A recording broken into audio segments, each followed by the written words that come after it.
well. I'm here as one Bantayan Island to the universe.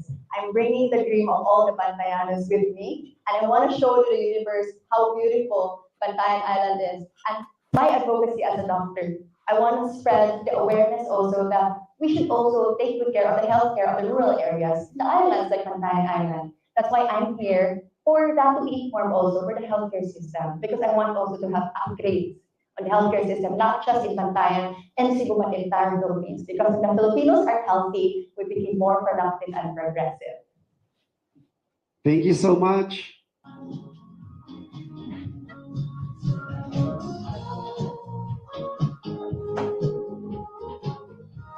Hello, good morning, everyone. I hope you're having a good day. Yes. Yes. So, how did your Isang Lapis, Isang Papel initiative start, and why is it important to you? Isang Lapis, Isang Papel, Unang Baitang para sa Kinabukasan started 13 years ago, I think, because my aunt was teaching in an elementary school at Batangas City before. So 13 years ago that started. And she has this story where some of the students doesn't have much resources for school and also food during break. So that really touched the heart of my parents and made them start this outreach program. And it's really close to my heart because it made me realize that I have this privilege and this love from my parents, that they gave me this way to make my dreams come true. And I want those children who are in need to also make their dreams come true by just helping them, even the smallest thing. Now, how would your friends describe you, and what activities do you enjoy with your friends? Oh, I am a very quiet person, but once you get to know me, I am really talkative because in Batangas, we are very loud people out there. You know our accent, ano ga, eh di gayon nga. So that's something that I have in me. I'm always very shy and very quiet, but once you get to know me, we can have this full-on conversation. And one thing that I always do is to just talk. I know quality time is very important to me, and that's always what I do with my family and friends. Can you share with us a very interesting fact about you that you haven't mentioned in any videos or interviews?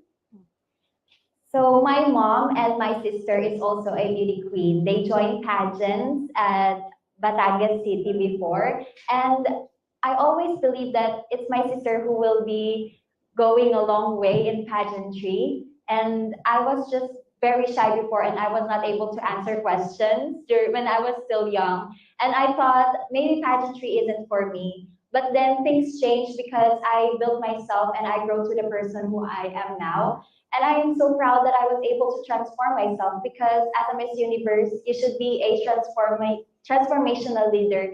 And you should start within yourself. Learning how to transform yourself is something that I'm really proud of. And I am carrying my mom and my sister with me. And why should you be the next Miss Universe Philippines? I should be the next Miss Universe Philippines because I have witnessed numbers of Miss Universe Philippines and they have a story and a background within themselves even before having that crown. And I know that I have built myself. I have my advocacy, which is Isang Lapis, Isang Papel, and I have also have a numerous achievements in my life. I graduated magna cum laude in college, and now I am pursuing conquering the universe. And I know I can achieve so much more because I have developed myself before, and I know I can be so much better in conquering the universe. Thank you so much, Maristela Lat, Batangas. Thank you so much. Hi, everyone. Good morning. Please have a Good seat. morning. Maanyang adlaw sa tanan. A very good morning to everybody. Yeah. So you are an artist and love art. That's right. Which Filipino artist do you admire most and why? Oh, I would have to recognize the youngest and the only Filipino artist that we behold in Bohol, which is Omorsolo. He is actually the father of modern Philippine sculpture, and his artworks are all over our museum. And if you would visit the province, I would very much love to take you to our museum to see his sculptures. You were responsible for the Trash to Life advocacy in collaboration with the Tagbilaran government. What inspired you to start this? When I started pageantry, I really want to offer and devote my talent and give back to the community. So I thought of something that beholds not just, of course, doing arts and painting, but of course, providing a livelihood to people. So in collaboration with the city government of Tagbilaran, this initiative from our mayor is actually hiring women and out-of-school youth from our city in the province of Bohol for them to work for us in a livelihood center. And what we do is we curate everyday items using 100% recycled plastics, and we sell them all over the province, and of course, all over the Philippines. And 100% of the proceedings goes back to them. So we are practicing sustainability. I love what you're wearing today. Thank you. Anyway, what art pieces do you create and what inspires these pieces? And maybe you can share where we can buy these pieces also.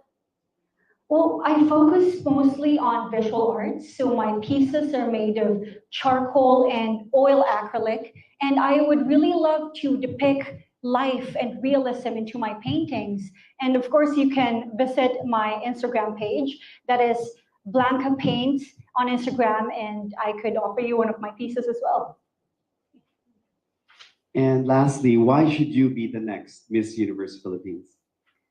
I am a big believer that the Miss Universe Philippines platform does not only need a woman who can speak, inspire, and who is passionate, but also has a track record of serving Filipino people. And I'm very blessed to bring the element of my creativity and talent here in Miss Universe Philippines. So I do not only represent my dreams, but the dreams of every woman and child around the Philippines and push for my advocacy. And that combination of creativity and public service is the best element to win Miss Universe Philippines. Thank you so much, Bianca Gaviola. Thank you, everyone. Bohol. Why is Project Babae very important to you, and what does it actually do? Project Babae is a cause close to my heart. It is a story of my mother who was abused before then, but she survived and she stayed resilient all throughout, and she raised me to become a greater woman. And this woman is starting to become a butterfly who is exploring. And I want to share Project Babae all throughout the universe to inspire others to become resilient and to help them create a safer space, to help those who are abused, women and children out there. And hopefully and thankfully, through the Miss Universe Philippines platform, I was able to do this. I was able to reach a lot of people. You're a fourth-year biology student, and you plan to take medical school. Do you know what medical specialty you want to pursue? Well, I want to pursue surgery because I want to help a lot of people. My grandfather he had a health problem back then, and he was waiting for surgery. And I wanted also to help him, to be able to help him. However, he passed away. And so I want it to be a lesson also for me to help others who are in need and to inspire others through my grandfather's story.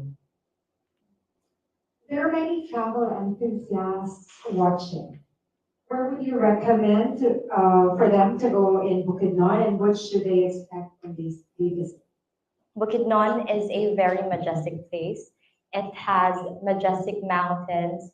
It has very wonderful landscapes. And if I were to tour someone, I would allow them to see the beautiful wonders of the Lake Apo in Valencia City. It has such majestic green sceneries, and it takes the culture and the heritage of the Bukidnon people. You can see its culture and traditions through the Lake Apo. And why should you be the next Miss Universe Philippines?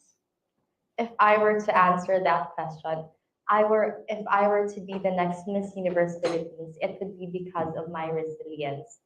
I was raised to be a strong woman, and behind this strong woman is another strong woman. And because of that, I want to inspire others to become a strong woman themselves, because a strong woman raised me, and I am one. Thank you so much, Natasha Baluyo, Bukidnon. Thank you. Good morning. So, as a child, you mentioned that you were bullied for your skin color and hair type, but at 14, you suddenly became a model and praised for your beauty. How did this impact your life and your growth? It has impacted in so many ways. My mother actually was, who inspired me to be at myself. She told me to always believe in myself. No one will ever know who you are if you yourself know what you want, what you aspire to be. And because of this, it has, made me grow as a woman and as a model. It made me become more independent because this is what I used as my income to provide for myself for college. It gained more relationship with my friends, with the people around me, and here I am to be faced with all of these leaders in front of me, believing in myself, and I'm really excited for that. Thank you. You mentioned that you have a deep passion for music and dancing. What type of music do you listen to, and what type of dance do you enjoy? Oh, so I love anything that makes me dance. I'm that type of person that, would love to just have fun, laugh around. And this morning, it's so funny because I listened to our song Sultan Kudarat.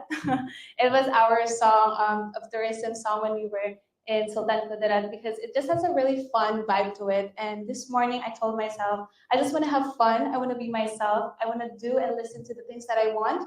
So listening to that had, kind of helped me boost my confidence here. Chelsea, you look like a Disney princess. Thank you very much. Thank you. You entered pageantry since your high school. Were your parents supportive of your decision to join pageants, and how they been through your MPH journey? My mother and my dad, they have supported me in everything that I want. They have never told me to not chase for my dreams. And when I told them that it's about time for me to join Miss Universe Philippines, they were all supportive. They were the most supportive, actually. And I know that even through this day, they're still with me ever since the beginning. They have been there. My mom and my dad were my personal assistants. They were my stylist. They were even my makeup and hairstylist. I know my dad has been there, and I love it because, despite everything, the challenges that will come my way, I know that they'll be there. So your dad did your makeup? No, I'm just kidding. Well, he touched my lashes. Okay. So why should you be the next Miss Universe Philippines? I know I am the next Miss Universe Philippines because I have that heart. I have the relatability to be influential to a lot of people with the voice, with the action that I am most passionate about. It is through the education for the youth. This is what I really want to pursue. If I could be that Miss Universe, it will open so many opportunities for me so that I can be a change for our nation.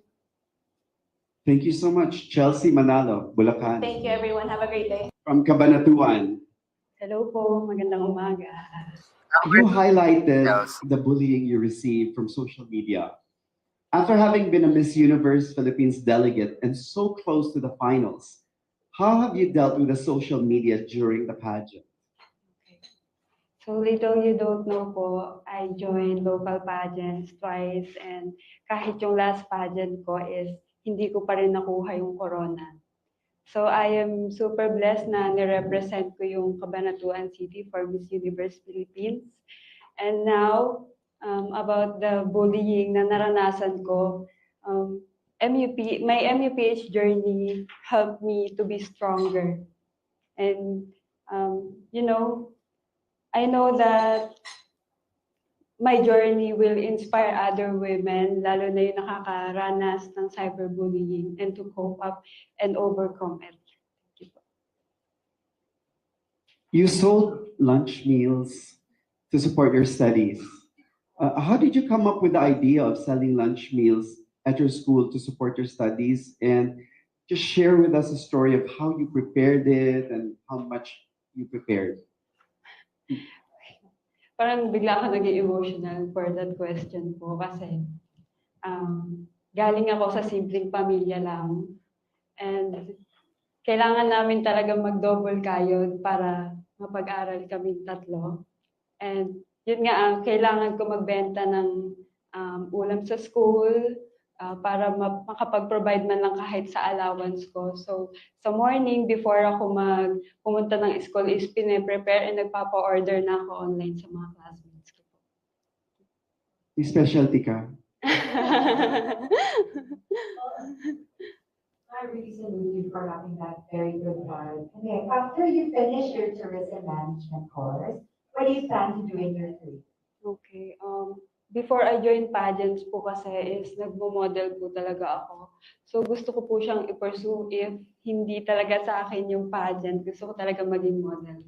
What's your height, Daniel? Po. What's your height? 5'8" po. So why should you be the next Miss Universe Philippines? Okay. I'm the next Miss Universe Philippines because I am brave. Matapang po ako to win the crown and to inspire other women na to out of her box na mag-out siya sa comfort zone niya na meron pa siyang ibubuga. And I'm sorry. Hello po. Thank you so much, Danielle Alcantara Villar, Cabanatuan. So Lynn, you are one of the youngest delegates at 18 years old. Yes po. Your father worked and your mother worked abroad and you had to take care of your younger siblings. How did this mold you into the woman that you are today? Well, my parents is a loving parents, and I really instill in me the values and principles that they give me. And as a older sister, I really have to take care of the responsibility. And actually, I am the middle child, but unfortunately, my elder brother died when he was still a child. He is a premature. So I take the responsibility. I'm not just a woman, a young woman, but also a man in other way. And what inspired you to advocate for body positivity and diversity? Oh, well, really, my first ever pageant is like a set on because I have many insecurities in my physical appearance. I have my scars, I have my own flaws, but I learned to love them all because it is who I am that made me today. Lynn, I love your hair. It's so sweet. Thank you so much, Ma'am Crystal. You're pursuing a tourism management course. Yes. Which of the travels during your Miss Universe Philippines journey has been most memorable? As traveling around the Philippines validated your choice of college course? Oh, of course, because as tourism is my second choice, aside from psychology, and experiencing those different destinations, especially in Sultan Kudarat, it is part of Mindanao. So I'm really glad that people and they're so hospitable and caring. And lastly, why should you be the next Miss Universe Philippines? I believe that I am a modern and also a traditional woman. I have the principles and I am really having this thought of when I was still a child of what it is to become a pageant beauty queen. And today I have this experience and opportunity. So that is makes me who I am. Thank you so much, Thank Lynn you. Lomongo, Cagayan de Oro. Thank you. Hello, good morning, everybody. We have Stacy Daniela Gabriel Cainta, one of the shyest contestants. No, yes, absolutely. You're about to find out, Miss Crystal. I'm very shy. Now, okay. Senior citizen PDLs are an advocacy that is very close to your heart. Though some may wonder why devote your time to inmates who have wronged society. Why do you feel it is important? My grandmother left us this legacy of bringing God's light into the darkness of prison. And I believe that no one is beyond redemption in God's eyes. And when we radically accept others, we can then radically accept ourselves. Because when we bring God's light into the prison walls, hope, transformation, and love can prosper. I see that you looked at me when you said beyond redemption. So your next question is. Goodness. That was really graceful for me too. Now, you're always a ray of sunshine when you enter a room. Aww. Are you like that on most pageant days, or is that the Stacy in everyday life? You know, I truly try to bring life into every situation. My mom is one of the most colorful, vibrant human beings you'll ever meet. You met her, my queen. And she taught me not to take life too seriously. You know, love is serious, kindness is serious, but everything else, you can just take it in your stride and just enjoy life and have a meaningful connection, look in people's eyes, and try to make a change in someone's day. During one of the sponsor shoots, Stacey, I was quite impressed with your acting, abilities. Do you see yourself pursuing acting in your future, full-time career? Oh, I love that you asked that, Miss Crystal, because I was actually a theater kid. Growing up, I watched my mom act in the theater, and that inspired me to follow in her footsteps. So I've been acting since I was a little girl, and a few years ago, I had the privilege to pursue acting professionally. It has allowed me to tap into the full spectrum of human emotion, like Sir V said. I wear my heart on my sleeve. I can be extremely happy, but also extremely sad, and cherish both the pain and the progress in life. And why should you be the next Miss Universe Philippines? You know, the next Miss Universe Philippines is a woman who wears a crown. But not only that, she must also add jewels to the crown throughout her reign. She must add jewels of compassion, of service, of love for all, so that the woman who comes after her can shine even brighter with it. And if I were to be blessed to become Miss Universe Philippines, I would shine a light on the women's prison ministry that is so close to my heart, but also work hand in hand with the organizations that the Miss Universe Philippines brand has so lovingly opened their home and hearts to. Thank you so much, Stacey, Daniela, Gabrielle. Oh, thank you very much. My heart's actually pounding right now. I'm trying my best to look confident. You look confident. I'm over here. Now, you shared that both your parents weren't by your side growing up. Where were they, and who ended up raising you? My parents were teenagers when they had me. Actually, my mom was just 15 years old, which is why they decided to almost abort me, but it wasn't something that happened, so they decided to put me up for adoption instead. But when my Lola saw me, she decided to keep and raise me. And that's why I grew up with my Lola along the way. You take great pride in being a self-supporting student and now a successful business owner. How do you convince kids to take their studies for granted, who take their studies for granted despite being fully supported by their parents, to take it seriously? As you all may not know, it's really, really hard to grow up without having both of your parents. It's so easy to say, mangarap ka, but what they don't know is that it's not that easy to chase your dreams when you don't have money in the first place to chase those dreams. So if there's an advice that I can give to those children, it's that always take those opportunities seriously and never take any of it taken for granted because you'll never know where you're going to end up in life. Others have it worse. And we're all lucky to be here. We're all lucky for something. You just have to find a reason on why that is something that can be your strength and push for it. You really once described yourself as very shy, as being shy, but you're one of the friendliest and outgoing, I heard. Why do you think yourself a shy? It's probably because I grew up being very insecure with my family status. It started with my childhood when my neighbor, who's also my friend, her father told her na ayaw makigmiganan ayaw makigmiganan niya kaya wala siya ginikanan, wala siya padulngan, which meant don't be friends with children like her because she don't have parents and she will not achieve anything in life. And that really hurt me. That really scarred me when I was young, of course. So I kind of got insecure in making friends because I thought they're gonna judge me from where I came from. But I realized it doesn't matter where you came from. It's about where you're going and what you are becoming.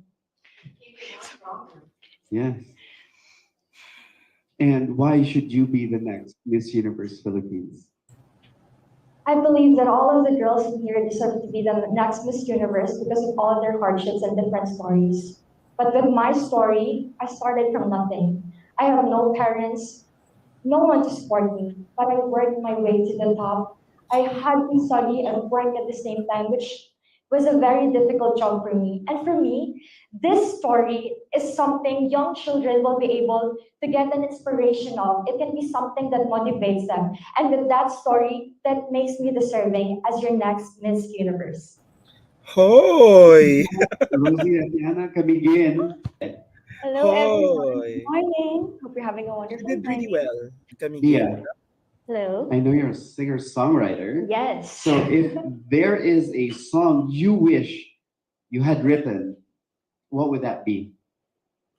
If there was a song I wish I had written, it would be I Believe in Me. I've written about forgetting about the past. I've written about my own love stories and my own struggles, but I still haven't written about believing in myself and believing that I can do anything. But now I can confidently say that I am in the headspace that I can show my strengths and I can perform at my best. So for sure, after the competition, I will write a song where I believe in myself and I can do everything that I dream of. Now, you're not just a singer, but you're also a songwriter. Are you just like Taylor Swift, who finds inspiration for songs from her relationships? Well, I for sure take inspiration from my relationships. I'm gonna have a relationship right now, so of course, everything that I write is about love, but also I make sure to write about my past experiences because I think that it's super important to be vulnerable, to show who you are and what you can offer to people, especially as a musician. It can be very daunting to put your emotions out there, but I want people to not feel alone, especially giving them the opportunity to see what I have been through. On Mother's Day, you posted a series of photos with your mom, with your beautiful mom. Yes. Thank you. And the resemblance is spot on. In what ways are you like her, and what ways are you? Well, my mom had me at a very young age, as you saw on the Instagram post. She's only 42 years old. She's very young, but she taught me a lot about strength and resilience. She worked very, very hard to show me what you can do in order to achieve success. I didn't have much growing up. Well, she didn't have a lot because she worked so hard, but she really showed me that if you push through and you work hard, you can achieve anything. And in a ways that we are different, I feel that I am more extroverted. She's actually very introverted. And she would tell me that when I was younger, I would love to be in front of the camera. And she would tell me, I think you're meant to be a beauty queen. Your mom pala is older than most of us here. So, so Dia, why should you be the next Miss Universe Philippines?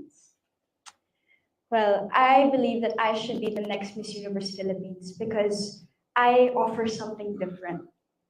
As a musician, I see the importance of using music not only as an entertainment tool, but as a tool that can help other people.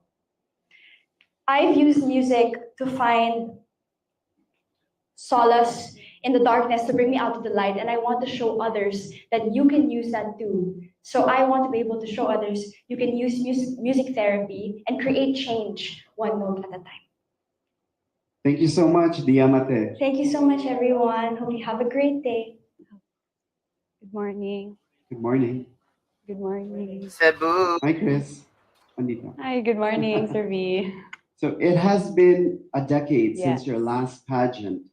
In what ways is Chris different and similar from 10 years ago today? Chris is still very the same. I'm the same woman who has gone through so many beautiful things in life, but these 10 wonderful, beautiful experiences have grown me into the woman that I am now. And one beautiful thing about it is that I want to share these experiences. I've always wanted to find that beautiful image of a woman whom wouldn't make me feel that I was different. And with these 10 years, I finally have said to myself that maybe I'm that woman that I can share to the other girls who are looking for that ate in their lives also. Yeah, you know what? Looking at you, Do I look like an ate? no. It looks like you Thank had you. it looks like you had stem cell every year Ah, from Villa yes, of Medica. course. I'm very grateful to Gel Life every night. So, what went through your mind when you realized that your dream to become Miss Universe was again a possibility? What were you most excited about the pageant? Miss Universe has always been at the back of my mind. And in every step that I do, I always do it with a purpose and a reason in my heart. When I did the first pageant, I did it for my father. And someone with beautiful wings helped me get through that.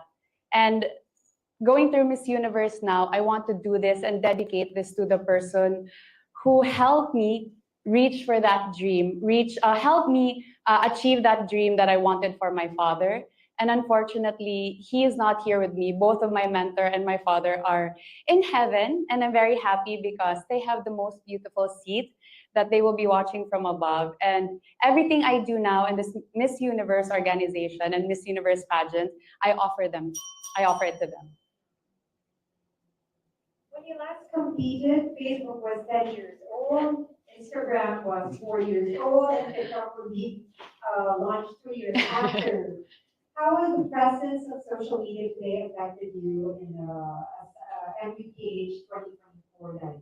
I always call myself and jokingly call myself as the millennial tita, who somehow has it's quite a bit challenging for me, but we're very grateful also with the social media and all these platforms that has helped us reach through our fans, reach to the people who are not here with us, but we can still feel their support and love, and also our way to give back to them and thank them. It is a bit of a challenge, but we take it one day at a time, and we're very grateful. I'm learning also from all the social media platforms, and I think I'm learning well from it also. And lastly, why should you be the next Miss Universe Philippines? Miss Universe Philippines has given all different women a platform to share their stories, to tell their stories. But I want to be the next Miss Universe because I've always wanted to look for someone who may not be the exact same person as me, but I wanted to have that image where I would feel not different from everybody else. I would feel that I'm not alone. And with the beautiful journey I've had with Miss Universe Philippines, I've been hearing these stories from these girls, and I want to share that inspiration. I want to be that image, and I want to share my story because you're not alone. Nobody is alone. It can be a beautiful story to tell and a beautiful story to share to everybody else. Thank you so much, Christopher Hanson. Thank you so Cebu. much. Chris Hanson. Hi, hello, good morning, everyone. Good morning. Good morning. So you are an aerial and pole dance instructor. I'm sure that many in this room are. Thank you. I'm sure there are many who want to do this. What got you into that, and what advice do you have for those who are interested? Well, I love that a lot seem to be interested. I got into this because Well, I switched into a healthier lifestyle. And one of the ways that I really found is being able to exercise the way that you want to. And that's through the artistic expression of aerial dancing and pole dancing for me. And of course, to everyone who wants to join, I will tell you it's an amazing thing. And you would be surprised that most of our students are not my age or younger. They're actually mostly moms and middle-aged women. And I think that's just amazing. And there's just strength that they really show that is not the typical strength associated with women. So you won an acting award at the Mindanao Film Festival. Is acting something you want to pursue, and what kind of roles would you like to play? Yes, it is something that I really wanted to pursue as a child. I had two things that I had dreamed of, my wildest dreams when I was a child. One was winning a crown as a beauty queen, and two is winning a Best Actress award. And for some reason, the universe aligned and gave both to me. I won the local pageant and I won the Best Actress award for Mindanao Film Festival. And of course, I'm very interested in roles that are challenging. Who doesn't love a good challenge, right? Maria, Isabel, tell us about your efforts you've done in promoting ecotourism. Yes. So I partner with this Egypt Foundation. So their foundation is they encourage people to do hiking. And while they hike, they do tree planting on the ancestral domains of the Obomanobo tribe that's reside in Mount Carilongan. So that mountain used to be very barren. It's just all brown, and now it's just flourishing with greenery and all. It's so beautiful, and I love how we're able to experience the nature while helping it. Because most of the time we just go to a place, get out of the van, and then you plant the tree, and then you're done. But instead, with those efforts, with working with them, you get to experience nature and also the culture, because you get to say hi to the community. You get to see the children dance and everything. And why should you be the next Miss Universe Philippines? Because when I get there on that stage wearing the sash of the Philippines, it wouldn't be about me or my dreams or anything that's very personal, but rather I would be thinking of all the Filipinos, their hearts, their concerns that I can bring to that universe stage. Is because I'm a proud Filipina and I won't do anything that will tarnish that identity, especially if the universe dictates that I be on that stage. Thank you. Wow. Thank you so much, Maria Isabel Pelayo. Ang Davao ganda nito Region. sa Davao City, At saka, it was a great interview as Morning, well. everyone. Good morning. It's really good. So, Joanna, what inspired you to share the domestic violence that you experienced in a national pageant, and why is that important to you? First and foremost, good morning, everyone. And of course, my reason why I shared this on national, it is because at first it takes courage to be brave and to have that strength to open up. But I believe I have a responsibility of imparting this as my contribution, and not only as a woman, but as a mother of two beautiful children that I raised them alone with the help of the community and my family. And with those experiences that I had in the past, those traumatic experiences, that fuels me to help and to empower and embrace motherhood. And at 39 years old, you are the numerically superior delegate. If you are the oldest delegate, would you say you are also the wisest?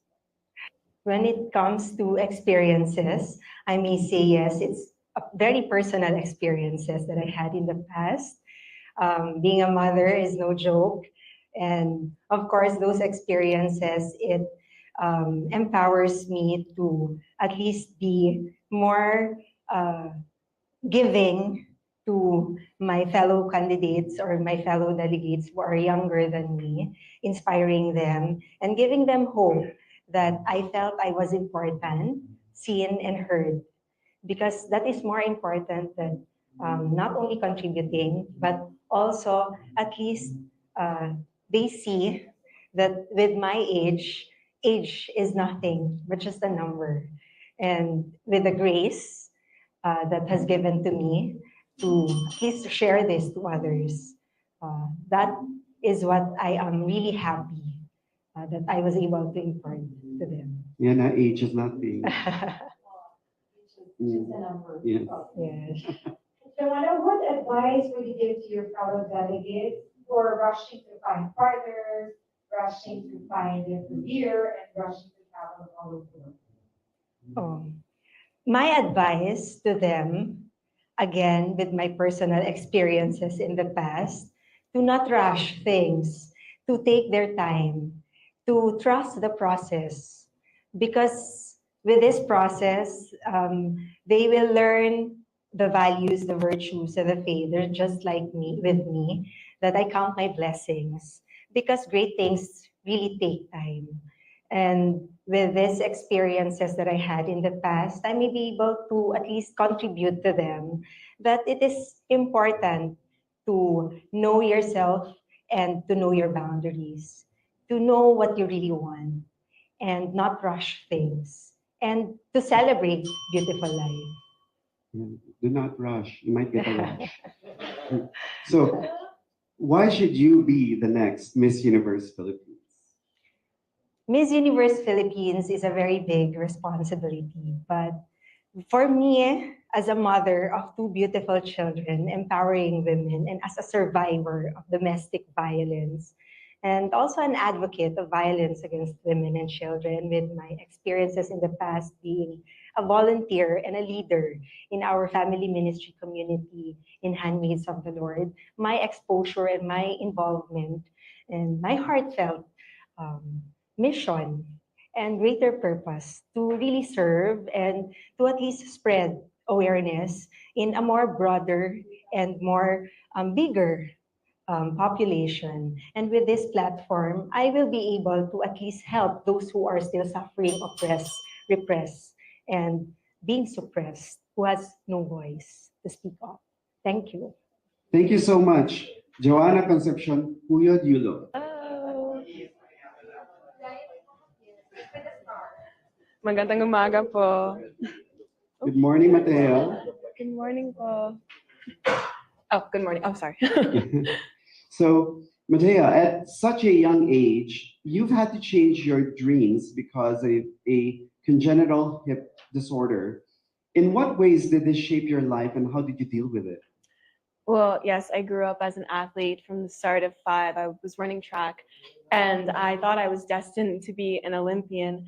But after being diagnosed, I faced so many challenges with my mental health, struggling with depression and anxiety, and really just fixating on what I couldn't control. But what I learned from those lessons is that all you can do is focus on your thoughts, your actions, and what drives you. And through that process, I learned in just trusting in myself and believing in my capabilities, and knowing that even though I didn't live the life that I envisioned for myself, there's something that is bigger and I am destined to live for.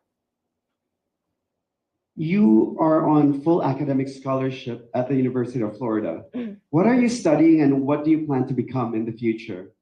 Right now, I am studying behavioral and cognitive neuroscience, which is a fancy term for psychology, on the pre-medical track because I am aspiring to be a trauma surgeon. After having 3 hip surgeries and being in and out of hospitals or just doctors' rooms, I really want to reciprocate the care that they gave to me and just have just a positive impact on people and be able to give that same care and love and attention that the doctors gave to me. And also color of our traditional Filipino. Thank you. Thank you so much. How has joining Miss Universe Philippines in pageantry helped you in your life? Well, as I said before, my life goal was to be an Olympian, but it has really taught me that there is so much more you can be destined if you just take that new opportunity and you take it with an open mind and being able to just know your capabilities. I think before I joined pageantry, I was settling for a life that I was just settling for a life. And now coming here, I realize I have so much more that I can give. I have such a platform to be able to inspire change and just really give light to the little girls who see themselves in me. And I'm very glad that I was given this opportunity to be here in pageantry. And why should you be the next Miss Universe Philippines? Well, as I sit here right now, some may say that I do not look like the typical Filipina, but that did not deter me from going after this crown and going after my dream. This platform is a platform to inspire and invoke change. And I want all the women and little girls who see themselves in me, the morenas, the people born with congenital disorders, people with disabilities, know that there is no limit to how big we can dream. And I want to be that beacon of hope that just because we may be different doesn't mean we don't belong. Wow! Oh my gosh, Wow. Thank you so much. Matea Mahal Smith. Magandang Florida. So, Yeah. Bianca, you were diagnosed with a hearing impairment at a young age. How did this shape your growing up years? And you even started a program that paired kids with special needs. Can you tell us more about that? Yeah, so I was actually born in the Philippines and I immigrated to the United States when I was 4 years old. I was born 2 months early, so I developed a hearing impairment. And this was something that was very difficult for me because I was a Tagalog speaker. And moving to the United States, I had to pick up English, and it was challenging for me, and I felt prejudiced and marginalized growing up.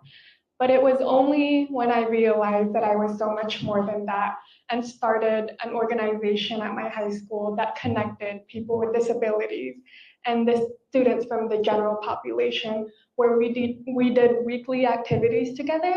I realized how capable I was and how I can make other people laugh and how much of an impact I have in the universe. Now, tell us more about the work that you do that helps Filipino immigrants and communities. So I am a Tanaweños USA Youth Director. It's based in California, and what we do is we bridge the gap between the people in the United States and in Tanawan, Batangas. That's where my roots are.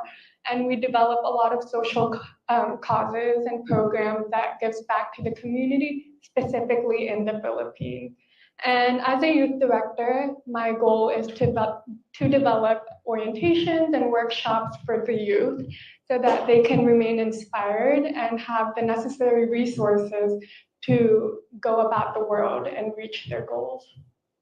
Yeah, inclusivity is something we often hear, but inclusive education is something that you are very passionate about. In what ways are you able to promote this approach? I will promote this advocacy by definitely being that example.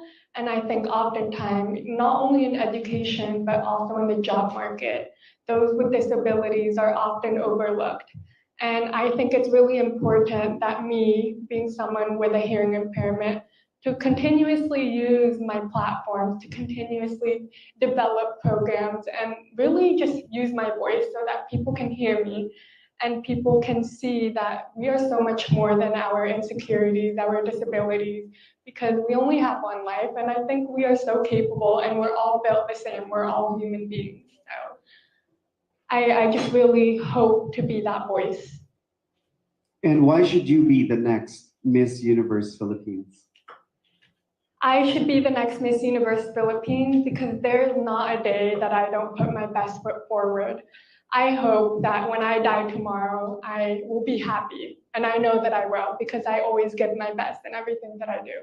And I also have a story to tell, not only for those with disabilities, but I will also fight for everyone that needs me to be that voice because I know not everybody can do it, but I will be. And I will continue to be an inspiration for everyone around me. Thank you so much. Thank Patricia you. Bianca Tapia from Hawaii. Grabe, no? Ramdam na Good ramdam mo morning. yung emotions niya. Yeah, She parang wants Good morning, it. Alexi. Good morning. So you mentioned that for most of your life, you have been running away from so many things. Having experienced a totally different type of competition in Miss Universe Philippines, what or where do you see yourself running towards? Well, it is true that I've been running away my whole life from the people who bullied me. I was someone who constantly get bullied because of my skin. I didn't have no family growing up, and we were so poor that I remember those days that I barely had money to eat or had a lunch to eat in school until I realized that instead of me running away from my bullies, I should chase after a dream. And then I realized one time that I opened a TV and I saw Miss Venusra and she showed the representation. And after that specific moment, I realized that I want to join Miss Universe. So that's what I think is I'm running after too.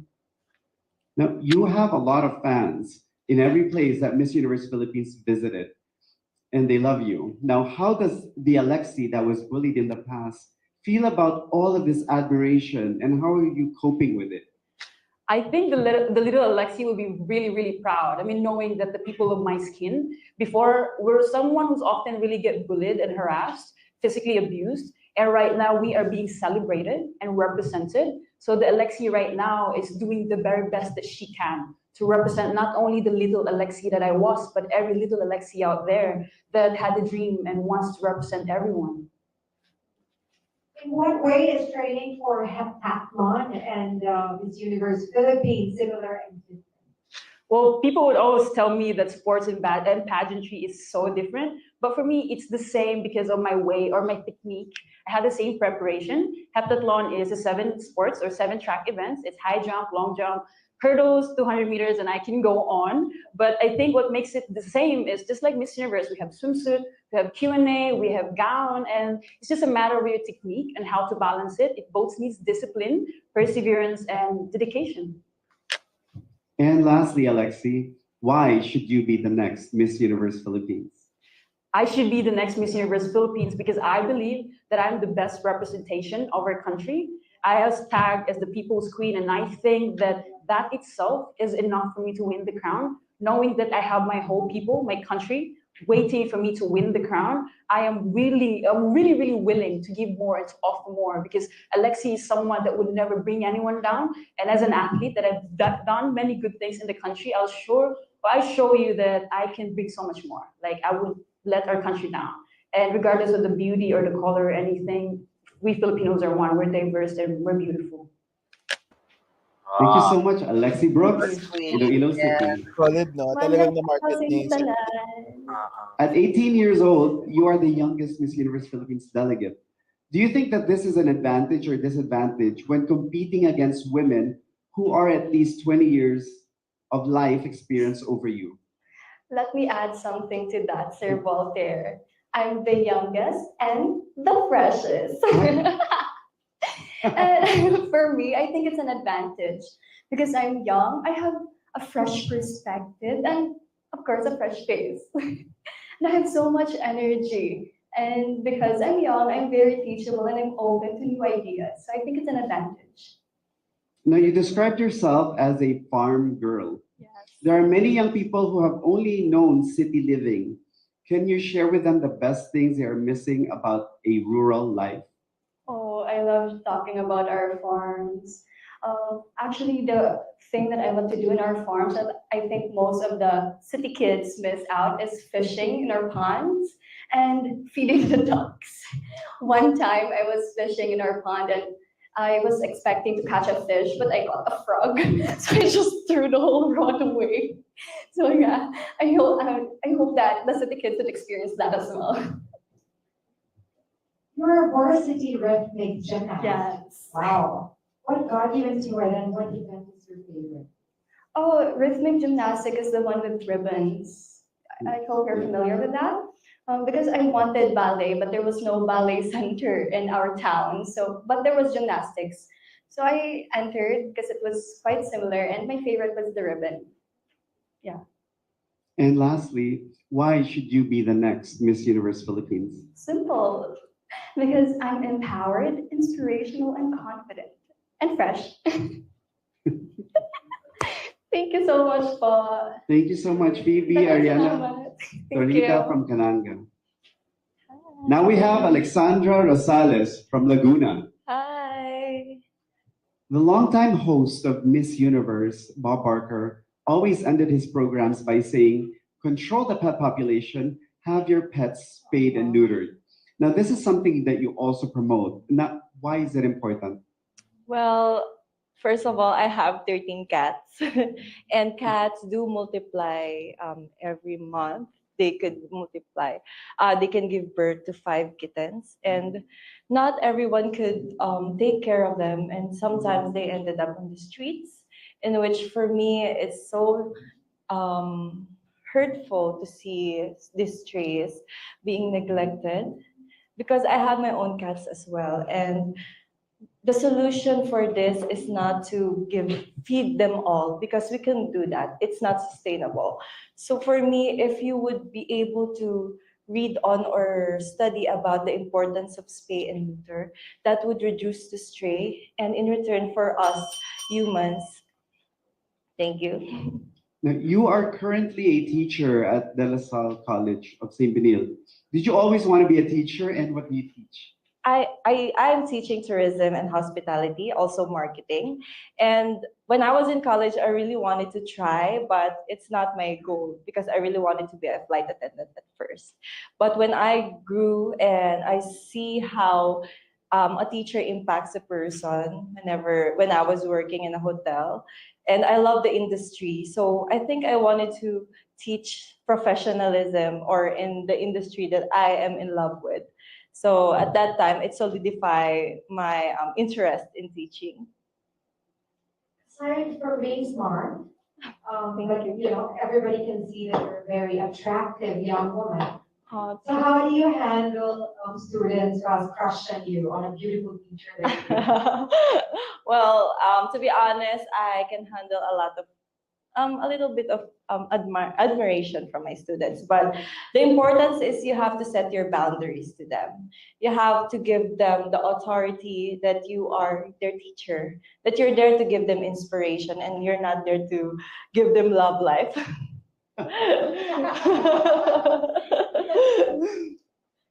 Why should you be the next Miss Universe Philippines?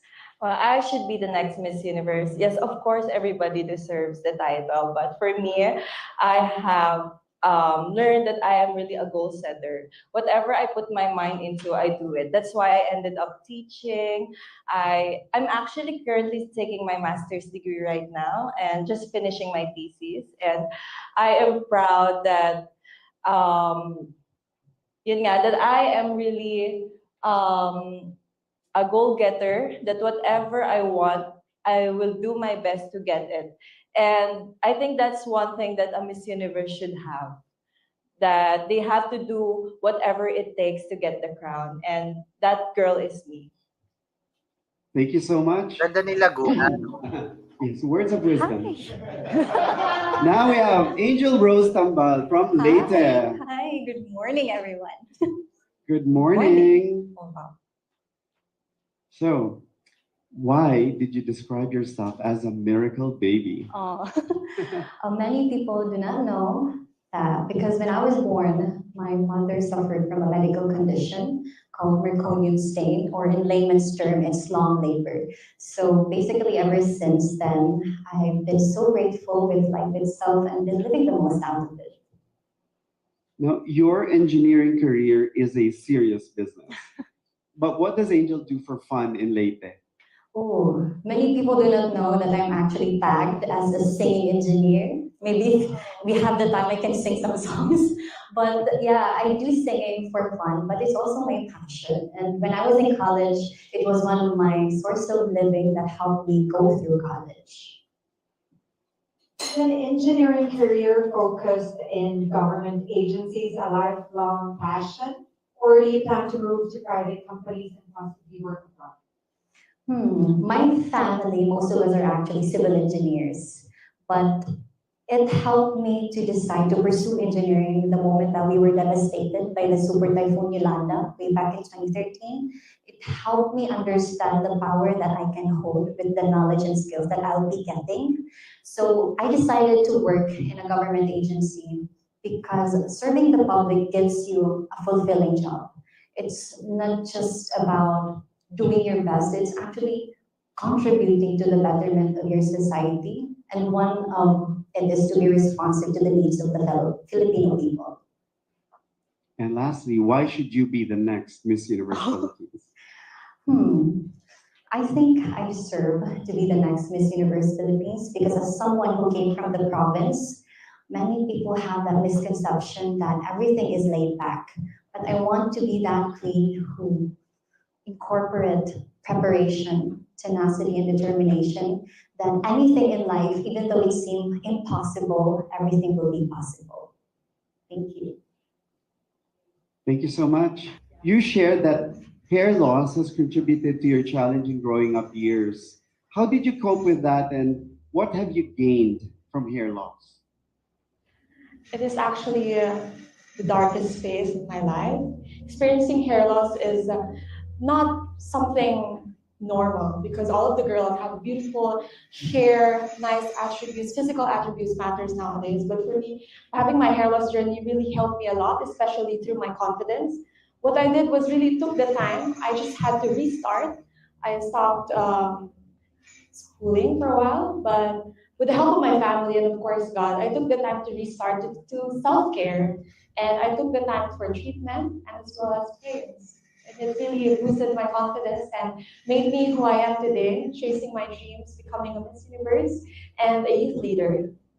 Now, you completed an entrepreneurship course in UP Diliman. Tell us about your entrepreneurial ventures. I am so happy and proud to announce that I'm a fashion events producer. Actually, one of the youngest fashion events producer in the Philippines. And I'm just so incredibly proud that what I have achieved at such a young age. I hope to inspire a lot of children at a young age. You should already focus on knowing what you really want to do with your life. Because, you know, they say age is just a number, but you're never too old or never too young to chase your dreams. And I'm happy also to announce that I have an upcoming fashion shows and I'm still working as of now in my business ventures. So I'm really juggling my schedules, making it to the top here in Miss Universe and as well as producing a successful show in the next few days. Beautiful hair you have there, Ricky. Anyway, what inspired you to become an ambassador for education in the Area Foundation? I truly believe in the power of education. My family really did so much to be able to enroll me into a good university as well as international school when I was in high school and elementary. And I really appreciate them for that. I really love my parents so much for doing so. So much effort to enroll me to that school. And it is because of the background of my parents. When I was younger, I struggled a lot because my parents really worked hard. And it's not very easy to earn that money to provide my schooling and my educational needs. So when I was younger, my dad finished high school and as well as college, struggling a lot financially. And my mother used to sell cigarettes to be able also to provide her own money for her education. And why should you be the next Miss Universe Philippines? I should be the next Miss Universe Philippines because what sets me apart from all the beautiful delegates here is I truly have this compassionate heart. I am that person who loves to give and also to receive. I bet all of you also loves to receive something, especially those little surprises, but this compassionate heart of mine, I really would love to take it to the Miss Universe level. This aspect would really bring so much inspiration, and I'm that type of person, without even talking to you, I already know if you need something or if you need help. And this is something that's very important to become the next Miss Universe and as well as a leader. Thank you so much, Ricky Abuel de la Peña, Lukban. Next, we have Victoria Leslie Ingram. So you lost your mother at the age of 3. If your mom was here today, what do you think she'll say about you being a Miss Universe Philippines delegate? And what would you tell her? Oh, it's a very funny story. I can remember my relatives would tell me when I was younger, she would clap her hands and she would pretend that I'm walking the aisle of Miss Universe. And it's funny to think because I'm finally here, an official delegate. And when I was in Ireland, I remembered my family and I were talking, "When can tayo live ng Miss Universe Philippines?" And now I'm here, not watching live, but actually part of the official Miss Universe Philippines. And I'm sure that she's proud and beaming with so much joy that I'm finally making her dream come true. Now, you are a very talented singer and have joined national singing competitions. Was becoming a nurse a backup career path choice, and is being a singer still something you dream about? Being a nurse was something I've always wanted. My mother was also a nurse. Most of my family was part of the medical background. And being a singer, well, that's part of my passion. I've always been passionate in music. And I'm really looking forward to not only focus on my career as a nurse, but to explore more of my singing career, because that's one way of also building connections aside from just simply communicating. Hardships can harden people, Victoria, but the hardships you experienced made you into this authentic and, making you more stronger as a person. Loving individual that many describe you to be, but what is your guiding philosophy in life? Wow. My guiding philosophy is persist, even when you weep. When I started this journey, I admit I have met so many challenges in my life. I've been tested, my patience has been tested so many times. But I am proud to say that in spite of that, in spite of crying and so many endless nights, I'm still here. I thought I would actually back out, but I am proud to say that I have persisted and not resist so many changes. And I think that's what it truly means to be a person and being a beauty queen, because there will be so many responsibilities and flexibilities if I would be the next Miss Universe Philippines. And I'm so proud of myself that I'm able to adapt and be able to pursue my role as the next Miss Universe Philippines. And, Thank you. and why should you be the next Miss Universe Philippines? I should be the next Miss Universe Philippines because I really want to change the image of being a beauty queen.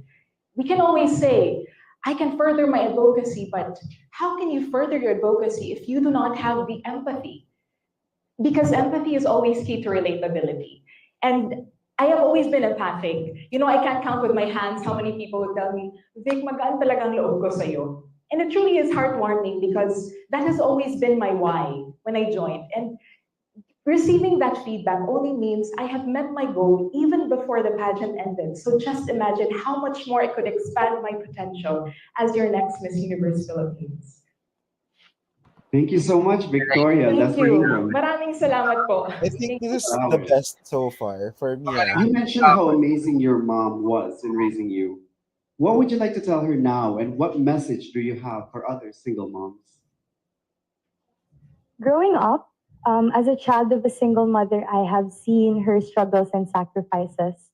And it really inspires me to see her determination and hard work, most especially that she had to take up two roles as a parent, as a father, and a mother to us three siblings. And so this is why I advocate for empowering single mothers through emotional and communal support, because it is really to show that it is us, primary family members, who are their primary support system. And it is us in the household who must not neglect our role, because we must show them that we are there to hold their hand no matter what problem they may face in their life. Did you know your grandmother before she had Alzheimer's? And what was your relationship like with your grandmother? Yes, I have known my grandmother. She raised me, but then it went to a point that she went back to the province because she wanted to be there instead, where she could grow her garden and she could do what she loves in her province. And so during that time, it was showing that she had symptoms of Alzheimer's, and people back then thought that she was baliw, and they would call her bad names. And so we didn't know what was happening, and so we brought her into our home, Manila, and then we realized that she had Alzheimer's. And this is really why I advocate for Alzheimer's awareness, because before we judge about any of these circumstances, we must really know, and we must know and get them checked before we judge. You're currently going to school that has a trimester schedule. How do you find time to do so many sports and that you mentioned in your bio? Well, growing up as a hyper child, I had a lot of sports growing up, and I believe that I have excelled in each and every one of them. And so I have seen my determination and competitiveness, and actually, it really doesn't bother me that much, because school is my main priority, and my school is really helpful towards my schedules, and it's really more of time management actually that you have to manage. And and I bring my determination actually also onto my Miss Universe Philippines journey, because I believe that I have what it takes to juggle multiple responsibilities because of this determination that I have. And why should you be the next Miss Universe Philippines? As I have said, growing up as an athlete, I have had multiple sports growing up. And so I am very determined and competitive. And I believe that I could bring this determination and competitiveness onto everything that I do, whether it be my compassion towards my family, my community, and everyone around me. And this is the same determination that I bring towards what I'm doing now in this competition towards the crown as Miss Universe Philippines. Thank you so much, Isabel Makuha, Manila. Hello. Hi everyone, good afternoon. Good afternoon. Now, you are a very strong woman and shared that you experienced physical and mental abuse in your marriage. How have you dealt with this and how are you doing now? Kind of personal, but actually right now I'm okay because my kids are with me. So just to give you guys a little idea, I'm married, and after marriage, I experienced domestic violence, and during that time it was pandemic. So I was pregnant with my second baby. I don't have a choice but to be strong because I was with my eldest, and during the time that I was hit, I cannot go to the hospital because I'm pregnant. I'm not allowed to go out. Also, I cannot bring my kids because we are also not allowed to go out. So I have to be strong. But then after I gave birth to my second baby, it was the time when I have this courage to step out of that situation. And I'm just happy because, No, I was so fast. go ahead. Oh yeah, so I was able to step out of that situation. It was actually planned, and I feel so smart of executing that plan, asking my husband to go back to Bataan to rent a small apartment. And during that time, I was able to go out. I'm just so happy that I'm here. Now, what do your children think about your participation in Miss Universe Philippines? Oh, I feel like they're so happy. Just last night, 2 nights ago, after the fashion show, we had this video call with my eldest. And then I said, Juno, say hi to my fellow candidates. And he was actually waving. And I feel like he's happy about this. And well, just to give a little idea, I'm doing this for them.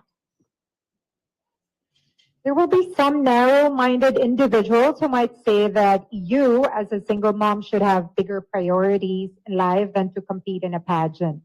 What would you tell these people? I think when it comes to motherhood, that should not be a limit or boundary, achieving a dream. I am here in Miss Universe Philippines. I actually waited for 9 years for this. Mama J knows that. And it's actually a good opportunity for me to stand for all the mothers. And at the same time, I'm doing this for my kids because I want to instill to them that when it comes to achieving your dreams, it doesn't matter how young or old you are. As long as you are determined to achieve it, you could achieve it. So finally, why should you be the next Miss Universe Philippines? Well, that question is very close to my heart, if honest, because again, aside from the fact that I want to use the Miss Universe Philippines stage as a platform to encourage women and children out there to speak, to rise and to listen, I also want to do this because I want my kids to know that when it comes to achieving your dreams, it doesn't matter if the journey is very bumpy. It doesn't matter if there are so many hindrances along the way. What matters is you're determined to get it. And even though I'm 33 years old, I just celebrated my birthday when we were in Sultan Kudarat. It doesn't matter. As long as you're determined and you have passion to achieve it, you could achieve it. Thank you so much. All right, thank you, thank you. Mariveles, you were so brave in sharing that you experienced domestic abuse. How did you rise from that? And what would you tell someone out there who might be in the same situation? This platform has been really powerful in sharing my story, overcoming not only domestic abuse, but being a minority, being a migrant abroad, and overcoming all of that and transforming my life to something incredible and beautiful, and now sharing it to the universe. My biggest message would be that, find your belonging, find your community, and that there is hope. Just believe in yourself. Because really, in the darkest of days, I really just believe in myself. I believe that there's a brighter future that is waiting for me. And I just pushed through that, and thanks to the community, the Filipino community abroad in Tampa Bay, they're really the ones that helped me push through and they saw potential in me. So I'm grateful for that. Now, has your previous relationship changed the way you look at love and men? Absolutely. I think I have learned my lesson. Now, obviously, I'm very picky, but everything is it's a lesson. Everything is a lesson.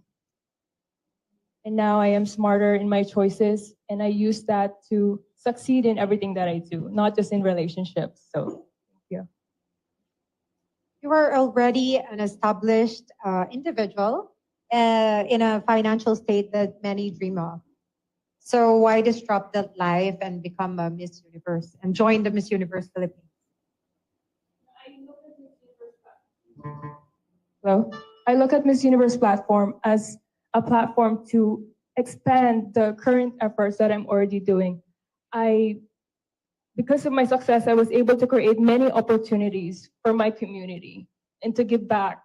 And whether it's a small platform or a bigger platform, my goal is to just really help and serve the community and now our country, to create lasting opportunities that the future generations can enjoy, because I didn't start from that. So for me, it's a powerful legacy. So I'm really grateful to have any opportunity that comes, and I will maximize it to its power. I will to the highest of good. Thank you. Now, having said that, why should you be the next Miss Universe Philippines? Because I have the global talent and skills, and I really work hard on myself. From healing all my traumas to self-development, I have been privileged enough to have access to the best help and mentors of the world. And I realized through my Miss Universe Philippines journey that how important it is for everybody to access these tools so that everybody can reach their full potential. Because if I'm able to do it, so is everyone, and so is all the Filipinos, and not just the Filipinos, the universe, the people of the universe. We can really help heal, not just be successful, but heal everyone from all their traumatic experiences. So that's why I'm here. Thank you so much, Mary Mayasol, Miami. Hello. Hello po, good afternoon. Good afternoon. Yes, Sir V.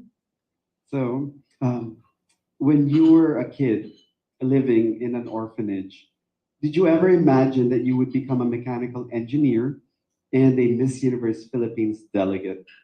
Well, again, good afternoon, everyone. Again, fun fact about me is that I really don't like to be a mechanical engineer. My dream is to become a neurosurgeon, but unfortunately, I was in an orphanage wherein we really have no choice but to take what they do really love or what do they really like for us. So during that time, I took welding. So I'm a licensed welder. And with that, I have to take mechanical engineering course.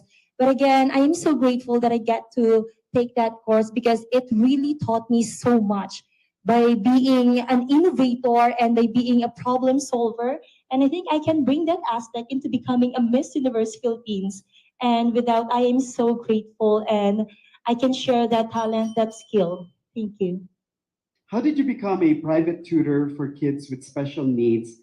And what will you tell them about your Miss Universe Philippines experience? Honestly, I grew up and I am a product of a severe poverty. So sobrang hirap po ng buhay namin. Kami yung literal na produkto ng isang kahig, isang tuka. So with that, I really have to strive harder, even harder, for us to sustain my education, my family, and everything in my family. So I have to teach the SPED children before for free, but because I need to sustain my family, I have to singil them. So with that, For now, I can say to that children that I am so grateful that I get to learn from them as well, and vice versa. And I can bring that again aspect to becoming, because I am a patient person, and I believe that with the Miss Universe organization, During Miss Universe Philippines, I've always noticed that you exuded a very positive energy.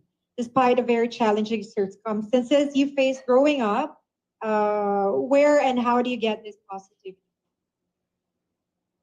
honestly, it's really in me naturally. Being a product of a broken family, I've taught myself to always search for the beauty in every circumstances, because that's what life should be. You should always be grateful. You should always look for beautiful things despite of your challenges and circumstances. And I am so grateful that I am that optimistic person, because I can share that also core value to my co-candidates and also to the Miss Universe Philippines organization. And why should you be the next Miss Universe Philippines?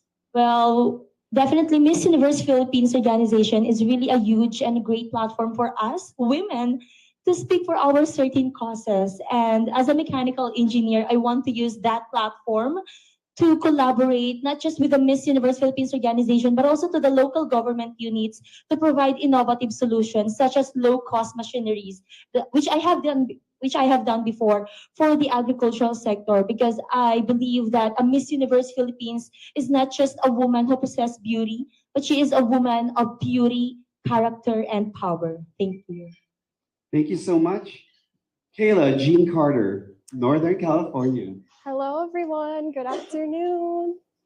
You shared that your adolescence was defined by profound insecurity. Yes. A young woman might be looking at you now and think, really? What would you tell them? I would tell them, our adolescence is our very formative years. I myself had a bit of a glow up, so I think that's part of the reason why people have a hard time believing that I was so shy and insecure. But what I would tell the youth today is to not let other people's perceptions of you determine who you are or what you can achieve. Because really that comes from your inner power. And it took me a really long time and a really long journey to be able to figure that out. I had a lot of hardships throughout my 20s. I even almost lost my life in the hospital in 2021 due to life-threatening complications of my condition. And that was when I had a wake-up call and I realized that life is too short not to pursue your dreams and to let your perception of yourself be determined by other people. And so that's when I found my strength. That's when I found my power. Thank you. And to those who want to have a glow up like her, you can go to Icon Clinic or Villa Medica. Yes, that's right. That's what I do. In 2020, you said you were diagnosed with von Willebrand's disease. Yes. What is that and how did you survive and how are you now? So it is a rare blood disorder. Basically, I'm missing the gene in my body that is supposed to clot my blood. And I had a situation in 2021 where I was bleeding profusely for 18 days and the doctors couldn't figure out how to stop it. They gave me certain medications too that gave me anaphylaxis and I almost lost my life. So it was during those moments of pain, fear, and trauma that really, again, became my awakening. It was also a very hard situation because it was COVID during the time and my family couldn't visit me. But I kept, praying to God, praying to the universe that I would be okay. And from that point forward, my whole life changed, my perspective of life. And it really has turned my life around to empower me to always be fearless in the pursuit of my dreams, which has led me here today to join Miss Universe Philippines. What have you learned about yourself and about pageantry through Miss Universe Philippines? This is my first ever pageant actually, so this is a really huge learning curve for me, but when the opportunity came my way, I just couldn't say no because I've been a huge fan of the Miss Universe and Miss Universe Philippines organization all throughout my life. And, I figured it's always good to try versus to wonder what if I've never tried it all. And what I've learned is that I am more powerful and more resilient than I think. There's so many times where we get flung out of our comfort zone, but really it's just made me a stronger, more empowered version of myself and more confident than I've ever been in my entire life. And why should you be the next Miss Universe Philippines? You know, as a Miss Universe Philippines, I've said before, you don't only stand as an individual, but as a representative of the entire country. And although, you know, us as a country, we're looking for leaders with resiliency, authenticity, someone who is a good spokesperson. But I believe that although I am a rookie in this competition, my life experience has given me what I need to be the next Miss Universe Philippines. And I also believe that one of the most important traits an MUPH should have is a kind heart. My motto is, you are only as beautiful as you are kind. And when you lead with compassion and your heart in every step that you take, the country can know that every decision is coming from a good place. Thank you. So Micah, what inspired your babae, hindi ka kulang or sobra sapat ka campaign, and what is it about? My campaign, Babae, Hindi Ka Kulang o Sobra Sapat Ka, came from a very personal experience. Because when I entered pageantry, I wasn't the typical standard of a beauty queen. I am one of the smallest in terms of height. And at the same time, my body structure wasn't the fit for a beauty queen. And I always had that comments from not only in my community, but also in my province, Nueva Ecija, na, ay, bakit hindi naman siya pasok dun sa standard when I started 2019. And it really continued. I really received a lot of comments, especially when I joined this unit way back 2021. I also received the same comments every time there are photos and videos uploaded regarding our activities. Oh, sorry. You mentioned that you have scoliosis and Yes. psoriasis. How have you managed to cope with these during your journey in Miss Universe Philippines? At first, I was really insecure with a lot of things, but all throughout, I realized at the age of 30, you really need to love yourself. There should be self-love, self-worth, and self-respect. And that really helped me to not let others be my light, but rather to let myself just emanate my purpose, my dreams, and that dreams, there's no stopping. No matter what hindrances there is, you need to continue to pursue that. And failure is just a part of it. The challenges are just a part of it. But if you know yourself very well, no matter the comments, no matter how jealous or bad the comments are, even the hate comments, it will not affect you because you know very well yourself. What work have you done in advocating for the agricultural sector? I am from Nueva Ecija, and Nueva Ecija is the rice granny of the Philippines. We are huge in agriculture. And through pageantry, I was able to really open my eyes because before, honestly, I wasn't aware of the in and outs, the realities and the challenges farmers face. But when I won 2019 as the Queen of Nueva Ecija, I was so exposed with the programs and projects. And I continue that advocacy. And as I won different pageants from the past, that's one of my advocacy projects that received the charity works every time I join pageants. And it's just so nice that as a country, we really need to give importance to our agriculture sector, most especially the people behind that, our dear farmers. And why should you be the next Miss Universe Wow. Philippines? I should be the next Miss Universe Philippines because I am here not only to represent myself, but I really want to shift the spotlight to the people I represent, most especially the advocacies that are very dear to my heart. I am a scholar ng bayan, and ever since I believe in service to humanity, service to the Filipino communities, and I want to be that woman in a wide range of spectrum to continue that service, not only in my field of work, but also to use this platform to continue inspiring, bringing empowerment and transformation, not only for myself, not only for my community, but to raise pride and with honor the Philippines. Thank you so much. Thank you so much. Thank you so much, everyone. Now we have Zolay Tanyo, Occidental Mindoro. So tell us about your involvement with the Mangyan community and why is it important to you? You know, in Occidental Mindoro, we have this acronym called MAHALTA, which stands for Mangyan, Mount Halcon, and Tamarao. These three is what we value here in my province, Occidental Mindoro. And I think by by emphasizing the importance of promoting and also preserving the culture of Mangyan community in our province is I am contributing to preserving our identity in Occidental Mindoro and my thank you. Now, you said you regularly compete in dance sports. Yes. And when did you discover your love for dance? And tell us about your dance sport experiences. Well, actually, I didn't realize that I had a talent or skill in dance sports, and not until someone believed in me. My professor believed that I can do it, I can dance, and I tried it, and I realized that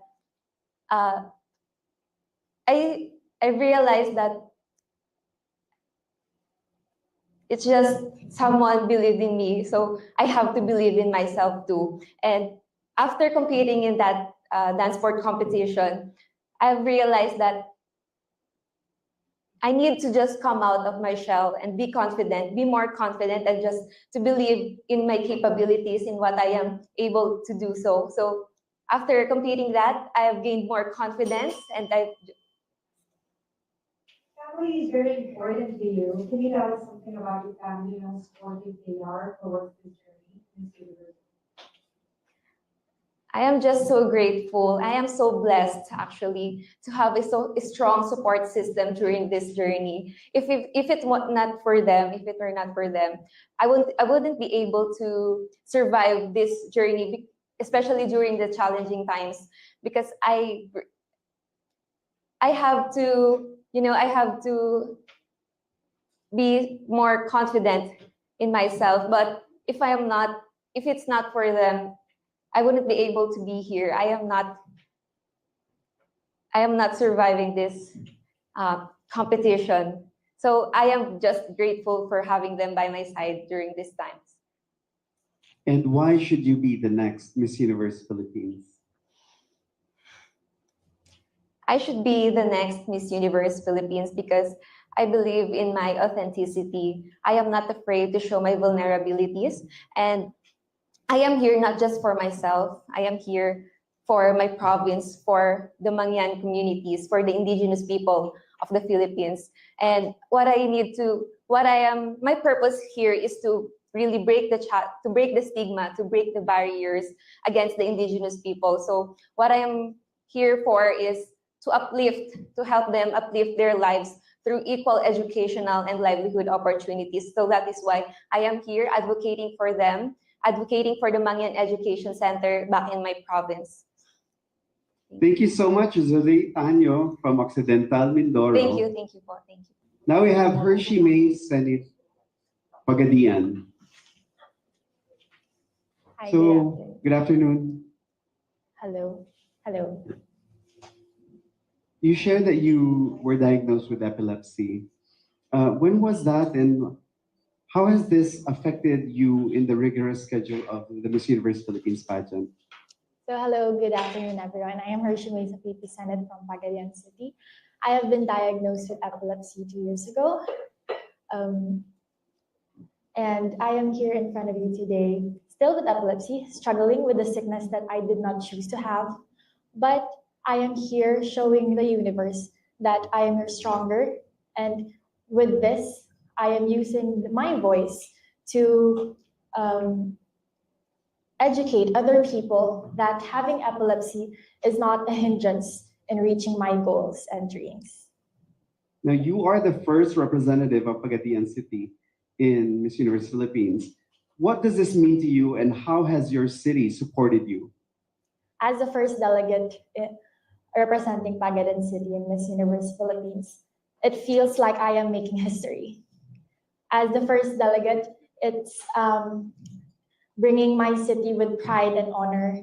It's been an honor being here in this competition right now. And the support that I have been receiving is very heartfelt, very overwhelming, because I did not expect that people would support me under some circumstances. But seeing other people who believed in me makes me want to push harder in this competition. Why is Cagayan City called the Little Hong Kong of the South? And how is it like to Cagayan City is called the Little Hong Kong of the South because we have a little bit of everything, from the ocean views to the scenic farms and some beaches and mountainous hills. Living in Cagayan City has been a worthwhile dream. Anytime when you want to go to the beach, the hills, we call the Bukid, and also our trademark, which is the tricycle. It doesn't just give you that worthwhile experience by commuting, but you're also giving the livelihood of the tricycle drivers in Cagayan City. And Hershey, why should you be the next Miss Universe Philippines? I should be the next Miss Universe Philippines because not just I am a woman with a dream and with a purpose, but because I have this sickness.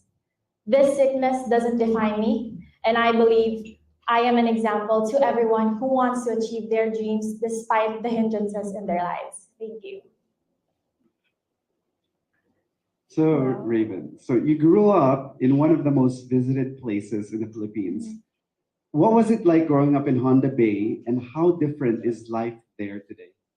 Well, I am definitely known for being an island girl, and it taught me so much about really environmental preservation because Honda Bay is rich with natural resources. We have amazing islands, we have amazing people, and so it really helped me a lot in terms of socializing with tourists and poking their interest through my heart, hopefully. And I also really learned so much about the Philippines too, because in Palawan, you get to have a glimpse on how beautiful the Philippines is. And I think that that's the first step of loving our country. Now, just to clarify, she is not a medical doctor. Her last name is Doctor. Just by surname, not by Yes. profession. It's not a typical Filipino last name. Now, what's the story behind it? My last name? Well, it's my father's surname, really. So every time people would ask me that, also people would ask me about my middle name because it's Hate. It's Hate, it's Hate. But I find it really cool, but I am a pure-blooded Filipina, and I'm really, really proud of that. But you don't hate doctors. No, I love doctors. I love doctors. Your father left a lasting lesson with you, which is grow your own. Are you happy with where that boat is now and where is it headed? Before my father passed away, he really taught me to row my boat in the direction of hard work and really to believe in myself. And at that time, I see no potential with the person that I was seeing in front of the mirror every day. But after he passed, I made a choice to believe in myself because it was a dream for me to become a Miss Universe Philippines. And right now, I'm so happy that I'm rowing my boat in the direction of helping other people to believe in themselves too, especially that those children in Palawan that are usually mistreated and misunderstood by society. So I hope that by sitting here, I not only can leave a lasting impact to the province of Palawan, but hopefully you can also see the children who is also very much happy to see our help. And Raven, why should you be the next Miss Universe Philippines? I should be the next Miss Universe Philippines because we've never had a Miss Universe Philippines from Palawan before. And I think that that's just so crucial because we are rich with our ethno-linguistic groups as well as cultures and heritage. And so if I could be the Miss Universe Philippines Palawan, for example, the Batak tribes children can look up to, then I think that I can make a significant impact not only to my community, but to the whole Philippines as well, and to really promote the tourism industry. And so I hope that by sitting here, I get to really promote my province, promote my people, and hopefully promote the Philippines. Thank you. Thank you so much, Raven Doctor. you. Yes. Hi, Cyril. Hi, Sir Walter. Good afternoon. Good afternoon. Good Now, afternoon, everyone. what inspired you to be involved with preserving the culture and livelihood of the Aita community, and how has working with them affected you? Well, I remember when I was in grade school and high school, I was a victim of bullying, and I thought I was different and felt a sense of not fitting in here in this world because of my capabilities and my physique. And really, it's the Ada community or indigenous people in my hometown that taught me a lesson that I can still be a force for good in the community.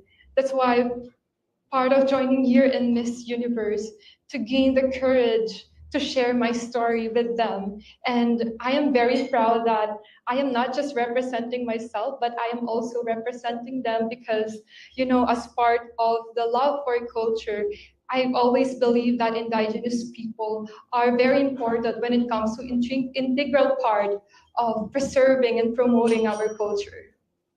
Now, you're a fashion model, a tourism graduate, is into real estate, and a beauty queen. If you could be just one thing for the rest of your life, what would it be? My favorite job here in this world is really to be a beauty queen. But before, since I thought that I wasn't capable enough to become a beauty queen, well, I really want to enter the business industry because at a young age, I know the feeling to have nothing in life. That's why it motivates me to work hard. That's why I'm always grateful with the people around me because they taught me to, invest, try to learn to invest your finances. And because in the near future, when you learn, especially the financial literacy, I can save people's lives, especially to give back to the community. Kapampangans are sometimes unfairly stereotyped as mayabang and magastos. Is there any truth to this, and what should people know about Kapampangan?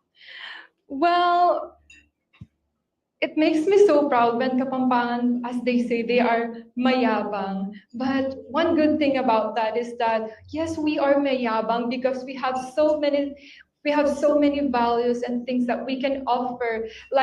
It's like we are just expressing ourselves, how proud we are as a Kapampangan, especially our culture, the festivals that we have, because when we celebrate something that we have in Pampanga, it just makes us proud that we are Kapampangan, we are mayabang, but we have a good heart. We are loud, but once you visit the Kapampangan, you can already feel the energy and the vibes of the Pampanga.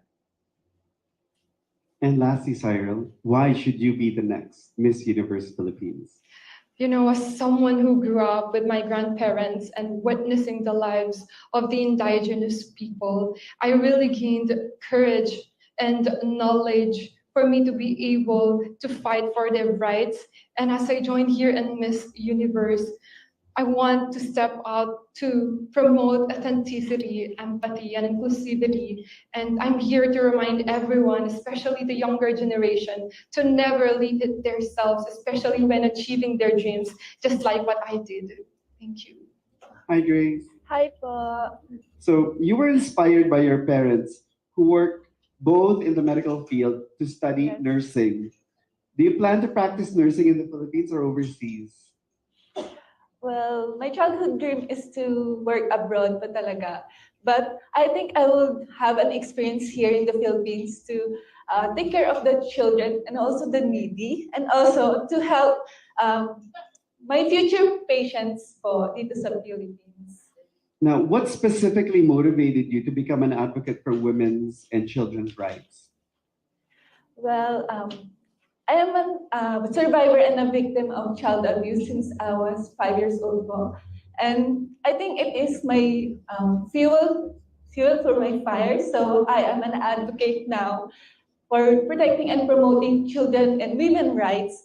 And I have this organization po in my hometown, which is the Liknaan Niyo po Surubio Incorporation, an organization that addressing and also promoting women and children rights. So yun po, volunteer and a member po ako dun. People in Metro Manila are always thinking of places to visit within driving distance. What tourist spots would you recommend in Pangasinan? The number one tourist spots in Pangasinan is the well-known 100 Islands of Alaminos City because it have 100 islands, and also we have many delicacies po sa Dagupan, which is the bangus, and the well-known bangus. And we have also the Patar Beach in Bolinao, which is a white sand beach like Boracay po. So you should go there po. And lastly, why should you be the next Miss Universe Philippines? I should be the next Miss Universe Philippines because I've come from a humble beginnings and a small town, which is my hometown, Serbia, Pangasinan. And also I have this drive-in force and also a purpose to fight for women and children to speak up for themselves and to be brave enough to stand up and also to know that they have their rights and their voices, that you have to be heard and seen. Thank you. Thank you so much, Grace Chua Lumage. Good afternoon. Good afternoon. So, Selena, Yes. you are 38 years old and a mother of two. Yes. What do your kids think about mom being an MUPH? And what is your secret in looking that amazing at 38? Well, my kids actually are sad because I joined and I missed the time. I mean, I'm missing the time with them. But I always explain to them that it's just for this season. I'm going to be back for them. And I'm always with them every night. So I always see to it that I tuck them in at night as well. And my secret is just being happy, enjoying every moment. Like, I have time to spend with them. I have time with my friends. I have time with my husband. So I make sure that I always equally divide my time to everyone. Do you think that by having more experience in life gives older delegates an advantage over the younger women competing for the title? Definitely, yes. Because as a mom, we are faced with a lot of problems, a lot of things that we do at home. So we moms wear different hats every day. So it's very easy for moms to juggle a lot of things. And I feel that that is the biggest advantage I have among all the other candidates as well.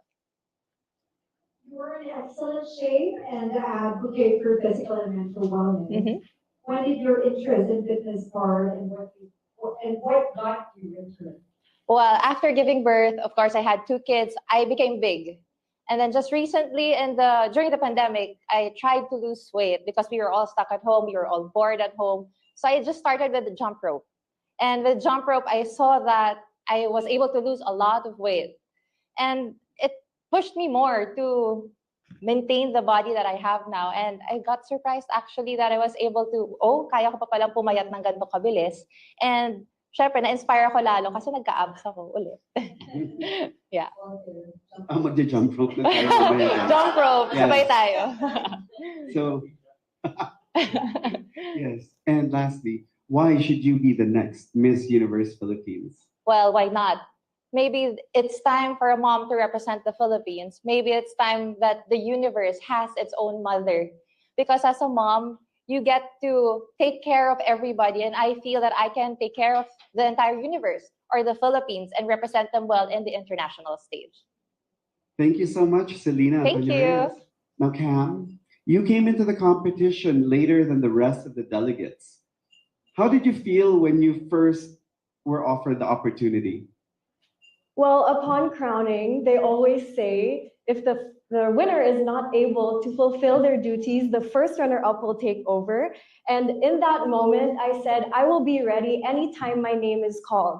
So ever since the Miss Universe Philippines Quezon City, which happened in February 5, to be exact, I was ready. And I never locked out of the competition. I was always locked in. And I stayed focused and ready for the call. And once I got the call, I said yes right away because I understand this is a wonderful platform, a great opportunity for me to showcase my talents and change the universe with being authentic and showing the world who I truly am. So I'm very grateful to be here and very grateful for this opportunity. Now, when you were part of the UP Pep Squad and the national cheerleading team, do you think that cheerleaders get a bad rap for being too unnaturally and unauthentically cheerful? Yes, definitely. Our role as cheerleaders is to perk up the energy and give energy to the crowd and make an impact on the game, even if we are not on the floor. I definitely have brought this aspect with me as a beauty queen, but I understand that the difference between a cheerleader and a beauty queen is the innate strength that you are supposed to show without being too in your face. And I hope that I'm able to show that today by being casual, more laid back, and also by being just me, just Cam. You're a certified mentor in mindset and holistic health. What do you do when you're the one experiencing a low moment? Oh, to tell you the truth, every single day I start my day with a meditation, and that's what I did this morning actually here in Manila Hotel. I always make sure that I come back to myself, and this is what my campaign here in Miss Universe is all about, coming back to your truest self and filling your cup first before you show up to others. For me, I always make sure to prioritize my mental health by focusing on my routines. This is waking up every morning and making sure that I focus on me first before I show up to my job and before I even show up to the Miss Universe obligations. And lastly, why do you think you should be the next Miss Universe Philippines? I think destiny is a big part of this. I'm not even supposed to be here, but for some reason, the stars aligned for me, and I am just so grateful that this platform was given to me. And every single day that I have been here since the beginning, I made the most of every time I'm in front of the camera or every time that I'm in front of you guys.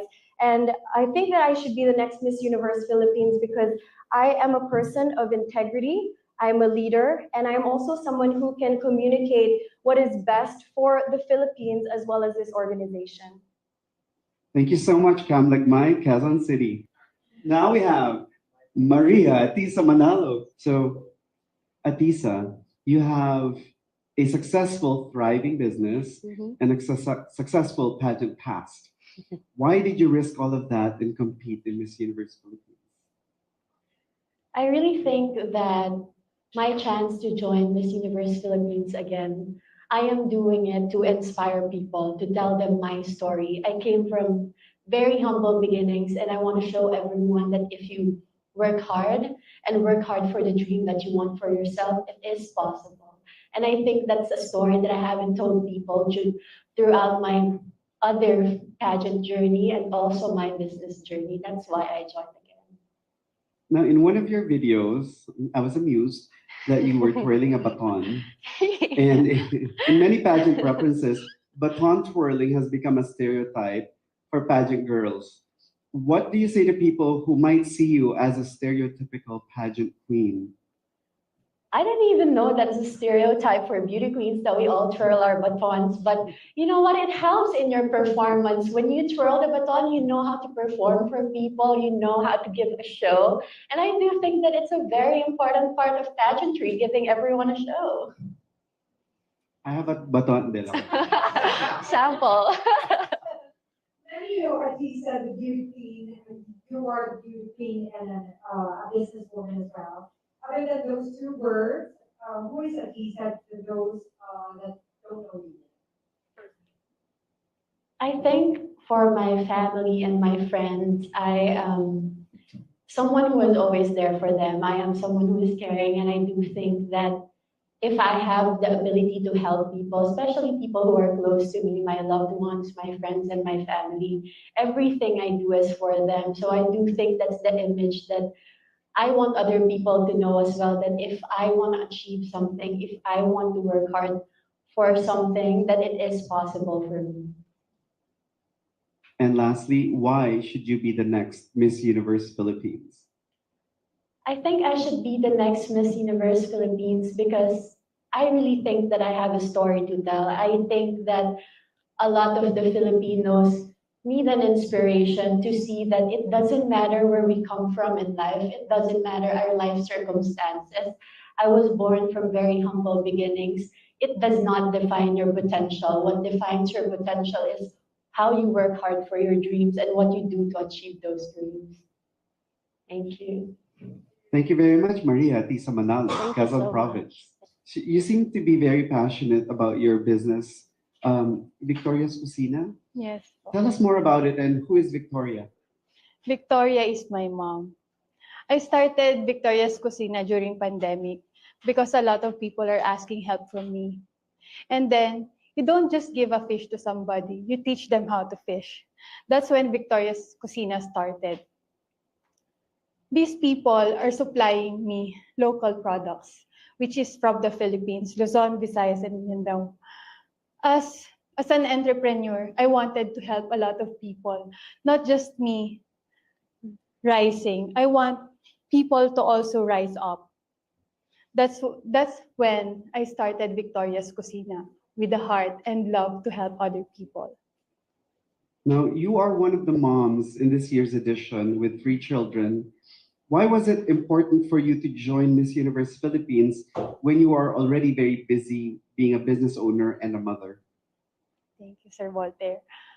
Last year, I felt lost. Even as a mom, I know it's very fulfilling to be a mother and a wife and a businesswoman. But I was lacking of spark in my heart. I don't feel who I am already. That was when Miss Universe has called that they allowed mothers to join Miss Universe Philippines. And I grabbed that opportunity because I wanted to show the world that even as a mother, I can still do my best and be an inspiration to others. Hi, Sophie. Hi, Miss. You're probably one of the few delegates who has lived in Luzon, Visayas, and Mindanao. What is something that you learned through life? Living in Luzon, Visayas, Mindanao, it's really a blessing for me, even though we don't have a house. I look at it as a blessing because not everyone is given a chance to live in the 3 major islands. And living to see our heritage, our culture, it's so beautiful. That's why I'm very passionate about promoting our country, Philippines. That's why it's always been in my heart to promote our country. And also the people that we have, we are so warm. When you really talk to a Filipino, they really give you something, the love that we have, that we offer to the world, to the universe. And Steph, why should you be the next Miss Universe Philippines? To be the next Miss Universe Philippines is someone who is passionate, someone who could offer herself, someone who is always willing to, someone who is a businesswoman also, that she knows how to bring everybody and lift each other up, not just for herself. Gusto niyang lahat tayo umaangat. I want to be the next Miss Universe because I want to help the organization as well. What more can I offer? Not just the connection also. I want to really offer myself here in Miss Universe Philippines. And thank you so much, you. Stephanie Tejerona Quirino. So you are a tourism graduate, model, and a licensed financial advisor. What do you plan to focus on as far as your career is concerned? Well, to everyone to share with you, I am also a student leader and a leader in my community now. I would like to inspire every youth to be more socially aware, not only on focusing their education, but also in focusing in helping our community to be more even better. And what do you do for fun in San Pablo, Laguna? Well, if you visit our beloved city, you can see a lot of tourism activities and you can enjoy the beautiful 7 lakes in my city. And if you want to really more know about our city, you could go to our museum and even explore our delicacies to feel and taste the culture and traditions in our city. And if you see the smile of the San Pableños, I'm sure you'll definitely will live in our beloved city. In your travels during the Miss Universe Philippines pageant, what were some of your most memorable moments that you think will encourage others to visit those places? Well, I am a tourism graduate. I visited several places, and I'm always thankful with the Miss Universe organization for giving us opportunity to visit and explore some provinces here in our country. And I was really mesmerized with the beauty of Sultan Kudarat. As we all know that Sultan Kudarat is one of the places in our country that people think it couldn't be a tourism destination, but when I entered their province, the smile of the people, it really touched my heart and really wanted me to believe that it could be really a tourism destination in our country, as it could be really a pearl in our country. And lastly, why should you be the next Miss Universe Philippines? As an empowered Filipina competing in this year's competition, I am aware that I am competing with the pageant veterans and empowered Filipinas. I am embracing and fearlessly overcoming that challenge, that proving to the universe that I am worthy of the crown, as I'm a fortress of my own. And I would like to use this title to inspire every youth of our country to focusing on helping our country to be even more better. And I would like to inspire every single Filipinas that they should live with their dreams and always believe in their heart. Thank you so much for listening to me. And I hope that my short story that I tell to all of you prove that I am a worthy of Miss Universe crown. Thank you so much, Eunice Deza, San Pablo, Laguna. Aside from surfing and the beaches, what is something about Siargao that you want people to know about? Okay, Siargao, known as the surfing capital of the Philippines, and there's actually one spot that I would like to promote. I mean, I would like to introduce to other people that is very famous right now to have a, especially those people that want to have or want to see sunset. So it's actually called a Katangnan Bridge, also known as a farm bridge right now. Yeah, bridge. People gather there and also wants to see a glimpse of a relaxing sunset. It's said in your bio that you support yourself and your family as a beauty queen. So how do you actually do that, and how many pageants have you joined? This is my first national pageant, but I am not new in pageantry. I joined many pageants. Actually, I cannot count. Just this year, before Miss Universe Philippines, actually, it's like more than 20 pageants that I joined. Yeah, I really work hard, and I use pageantry as a means to support myself and my family as a breadwinner. When your pageant career is over, then what do you see yourself doing? Okay. If it's over, I can still actually use my skills, what I learned in pageantry world. I am actually right now collaborated, or I am working with a nonprofit organization that focuses on the children, building the children's confidence and to unleash their full potential as an advocate of self and growth development awareness. I come up with this advocacy because I was just like them before. I was shy, I am afraid to try new things, and I miss a lot of opportunities. And I don't want that to happen to them. I want them to live their life to the fullest and to be the best version of themselves. Thank you. And Joshua, why should you be the next Miss Universe Philippines? I joined Miss Universe Philippines not just only for the title, for the crown, but it's more on influencing, inspiring other people, especially those who I am advocating for. That's the people who has lack of confidence. Like what I said earlier, I am an advocate of self and growth development awareness. And with the help of Miss Universe Philippines, I think I could help a lot of people, not just only in my community where I worked or collaborated at. Thank you. Thank you so much, Joselle Del Campo. Now we have Jet Hammond. Now, Jet, among the many things that you do, from being an entrepreneur, an actress, and being in healthcare, which do you find most fulfilling? Definitely being in healthcare. You know, if I may share, it's something that I actually didn't choose to do right away. When I started going to college, I actually took up accounting, but I was influenced also by my family who are nurses, who are doctors. While I know I may not be a nurse or I might not be a doctor, I realized that I can still make space for myself as an entrepreneur and really be purposeful and can make a difference in that industry. Now, you said you grew up with 10 siblings. What was that like? And would you like to have 10 kids of your own? Well, absolutely. It's crazy. It can be crazy, you know, having 9 older siblings. You might not always agree with each other, but if that has taught me anything, it's tolerance, it's respect. Knowing that you might have different perspective of your own, but you can still love and respect each other. And I want to adopt kids. I hope it's 10 if I can manage it, but that's definitely on my bucket list.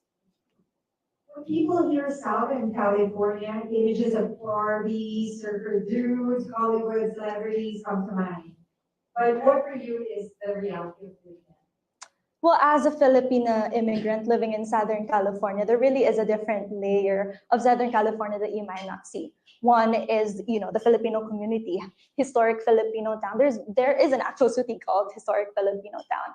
It's more than just, Hollywood glamour, but it's actually a place, it's a melting pot of many people who actually strive to have a better life.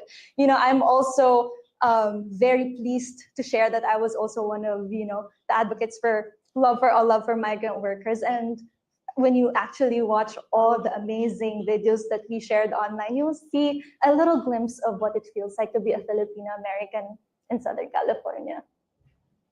And why should you be the next Miss Universe Philippines?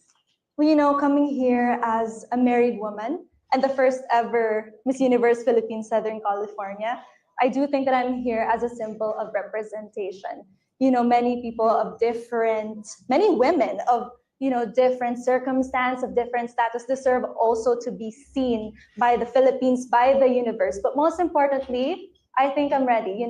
Miss Universe Philippines strives for an excellent Filipino woman, and I know I am prepared to be the next Miss Universe Philippines. Oh, good afternoon. Good afternoon. Tinakot mo kami.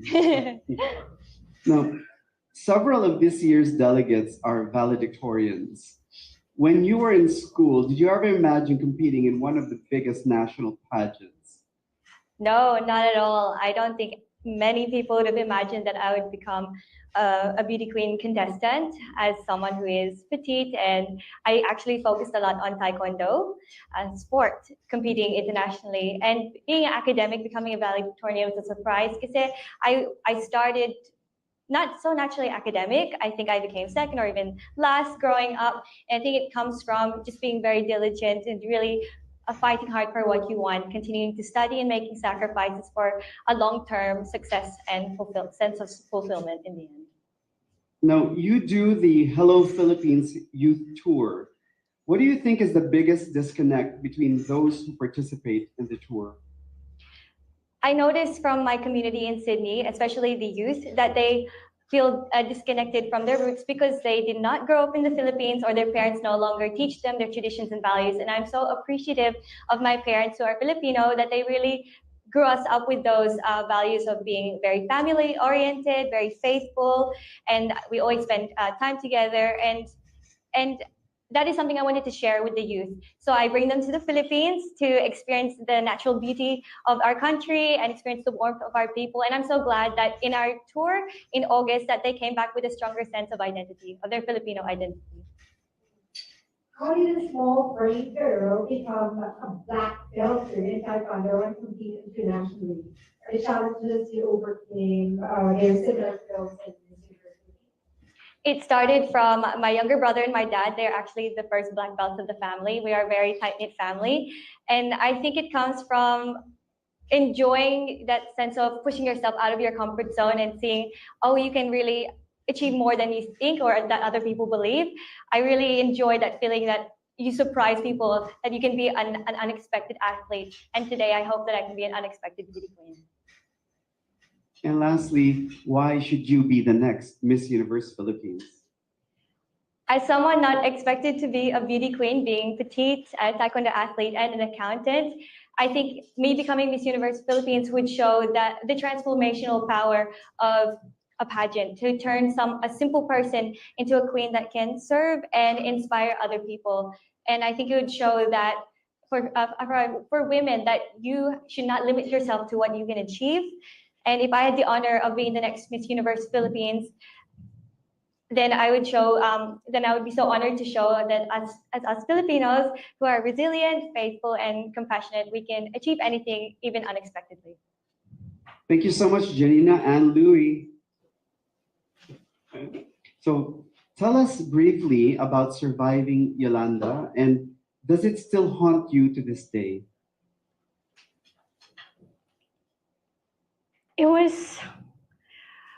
it opened my mind because when Yolanda happened, my mom and I were already saying our goodbyes. She told me how whatever happened, save myself because my father was waiting for me here in Manila. And you would see how selfless a mother love could be. And yes, it's not haunting anymore, but it's more like inspiring because I hope when I become a mother, I would be just like her. You were one of the best in national costume winners in Sultan Kudarat. What inspired your costume and your stage performance? My costume is called Monitor Lizard. In our term, it's called halo. A halo can survive in a different environment. And that is the quality of being a Taclobanon. Because when we experienced Typhoid Yolanda, we lost our home, our livelihood, and even our loved ones. But we were able to thrive from that experience. From nothingness, we are now a beautiful and progressive city. And that quality is something that we can learn from my people in Taclobanons.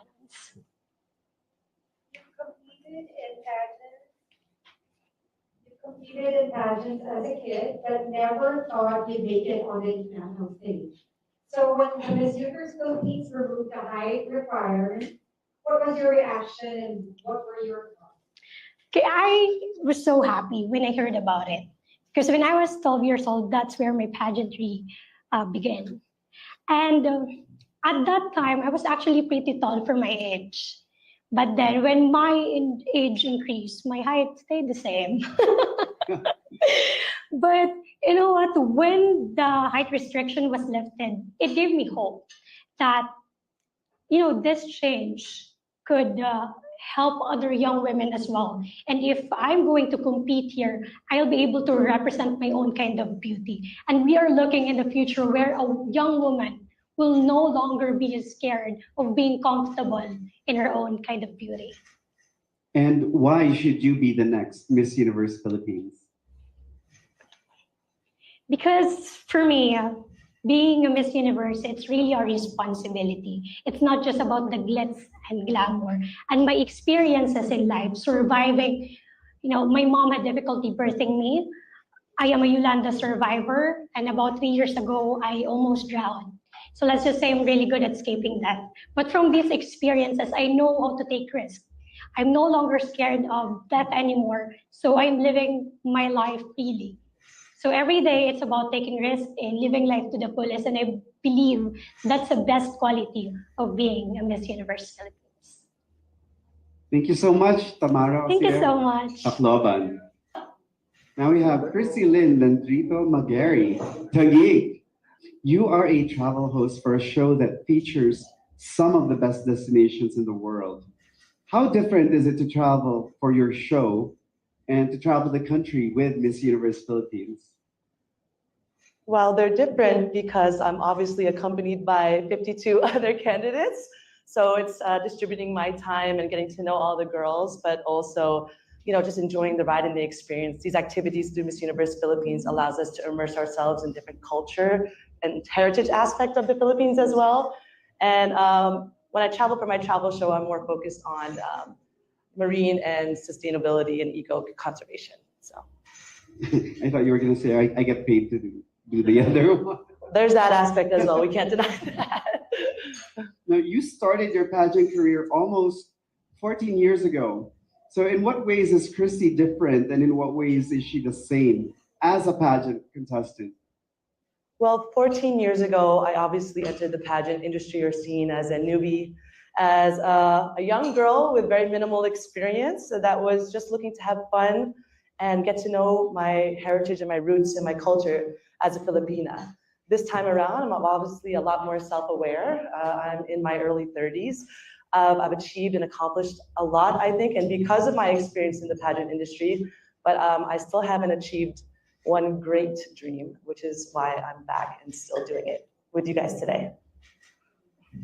You say that you've always gone against the grain and conventional path. In what significant events in your life was the most positive? I think growing up, I was never very feminine. I was always pretty tomboy.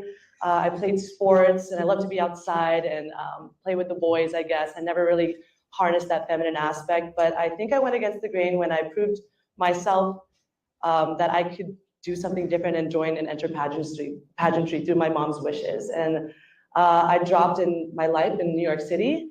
I took that big leap of faith and I went the pageant route to see what opportunities it gave to me to once again feel in touch with my culture and my heritage.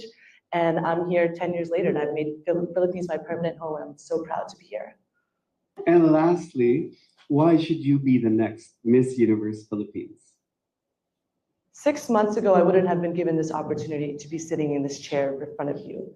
It was just a few months ago where they lifted the age restriction, and I just said, we think that means that it's divine timing for me, and I can be a pillar and an inspiration for women or people in general, that there is no timeline to your goals. There's no restrictions for when you're allowed to achieve them, that everything happens at your own pace and at its right time and place. I believe I'm a woman with global understanding and a global awareness of the world, and I could proudly represent the Philippines in Mexico if given the opportunity. I saw a photo on your IG with you sitting on the roof of your house. Why did you post that photo, and is there a message that you wanted to share with the people about that? I shared that photo because I want to inspire millions of Filipinos that despite what struggle you have in life, you can dream the biggest dream. And my dream is to join Miss Universe Philippines, and I want to show that Filipinos that we dream big and we will achieve it because we believe in ourselves. Now, you said that you love upcycling secondhand clothes. What inspired you to do this, and have you worn any of them during your Miss Universe Philippines journey?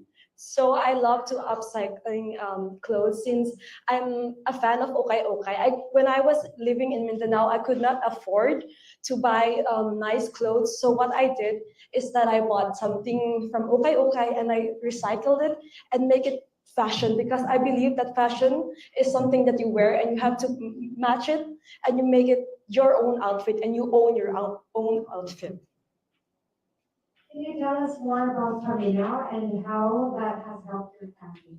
So Paminaw is a program, a mental health program that I have been making, where my father has mental health problems, and I want people to listen. I want people with mental problem to be heard, because I'm here to listen to your voice, because I believe that with people who have struggling with mental health, they need someone to listen to their voice. And my father, I have daughters, so it really touches me. And what have helped my father is that I'm here to listen to him, and it has really made him a better person now. Now, I know you speak Danish. I just have to ask this. Yeah. Do you have a message for your father, and can you say it in Danish? Hej far, jeg er meget glad, at jeg er her i dag, og du er en stort mange tak for alle ting, du har lavet til mig i dag. Mange tak. Jeg er rigtig glad, at du er her i mit liv. So, lastly, why should you be the next Miss Universe Philippines? I should be the next Miss Universe Philippines because I share this story to the universe. I share this story to millions of Filipinos to dream big, to not give up on your dreams. I have experienced I've struggled in life, but it does not define me. And I want to show that if you just keep fighting, if you do not give up, you will achieve your dream because you believe in yourself. And you are doing this for your family, and you're also doing it for yourself. So I want to be an inspiration because I have a genuine heart for everyone in the universe. Now we have Kim Ayush Placibe Toledo. Kim, can you share with us the story of you and your grandmother cooking dishes to sell? And do you have a message for your grandmother, who's definitely going to be watching this? So I literally grew up in the streets, and people know that. So my grandmother and I would prepare lunch dishes, and I, with her, would wake up early to prepare that. And before going to school, I would sell and peddle lunch dishes with her. And aside from that, we sweep the streets. So we are street sweepers in our barangay. And my grandmother is the most beautiful woman I've ever known. She may have gray hair and wrinkles in her eyes, but she will always be beautiful. And I love you, Nanay. You hold a national certificate in plumbing. How did you go about deciding to go into plumbing, and are you actually practicing it? Actually, in my high school, they offer a vocational courses, and I was offered to take cosmetology, but I said that it's too girly for me, so I took up plumbing instead. And I'm the only female to get that national certificate too at the age of 16. So right now I am practicing it at home, and even my neighbors are asking for my help. So I'm not just the beauty queen that, so literally that you see at this ER, nahawakan ko na po yan lahat. You are involved with providing education to marginalized children. Toledo What to, no? inspired you to do this work, and if there are people who want to help, is there an organization you work with? Actually, the training grounds at Toledo City is the barangay and pageants. And I get to go around the Toledo City, even the mountainous areas of my city. And I saw how the children there are struggling up with their transportation. They have to face risk in riding a pump boat just to go to school. So that has inspired me to to push for my education, and as well as advocating for quality education for children living in mountainous areas, so that no barriers in barrios, in communities, in barangays, because every children deserves a right to quality education. And Kim, why should you be the next Miss Universe Philippines? I should be the next Miss Universe Philippines because I want to tell my story, the story of my grandmother, of how I grew up in the streets, from a girl into a woman in the streets, and especially into topping young girls, that they too have a space in the universe and they can be successful and succeed in life. And as a provinciana, that's how I have become a power provinciana. And this power provinciana can be your next Miss Universe Philippines. Now we have Zaira May Cabalza. I love her energy. You're studying medical laboratory science at Cagayan State University. What would you hope to do after graduation? After graduation, I really wish to become a doctor, because it has always been my childhood dream to be able to continue my advocacy, which is Project NITI. It means nurturing growth, inspiring tomorrow's individuals, and to be able to help those in need, because I believe that I have that potential to always continue helping others in need, despite of what your status is or your socioeconomic background. Now, Thank you you. mentioned Project NITI. What is it about and what has it accomplished? Project NITI. It really means a lot to me, because with or without this platform, without this MUPH, I have been saving every honorarium I get from pageant segments, from every events, and as you all know, I am also a DOST scholar, so we receive a stipend every month, and I have been saving this to help those other in need, because I am always true to myself. I always stick to my core, that my parents told me that if God gives you a blessing, give that to others, because it is one of the most profound way to find your glow from within. Thank you so much. And to add more, Project NITI means nurturing growth. Nurturing growth means finding that growth, that potential to every child, to bring the best in them. Thank you so much. You mentioned that you experienced social anxiety for years. How are you doing with it now? And how has competing in the Miss Universe Philippines affected it? I am very proud to say that I have finally overcome it. It is not a one-night healing process. It was a very long time to process my mind, my thoughts, to be able to pursue MUPH competition, because I have learned that joining this is not just about financially, but you also have to be mentally and emotionally stable to be able to inspire others and to become a really role model to especially those that you will be able to help. Thank you so much. And lastly, why should you be the next Miss Universe Philippines? I have been thinking about this. Being the next Miss Universe Philippines means you must have to be authentic. You must be relatable to be able to inspire those others in need, to be able to stick to your core, and to be able to have that true bayanihan spirit to yourself. And because that is what a true young Filipino is: resilient, perseverance, patience, and having that determination to bring the global excellence of being a true Filipina to a truly globally competitive world, which is the Miss Universe Philippines. And the universe, rather, I mean the Philippines, deserves that woman, which is really relatable, fearless, and be able to take risks no matter what challenges.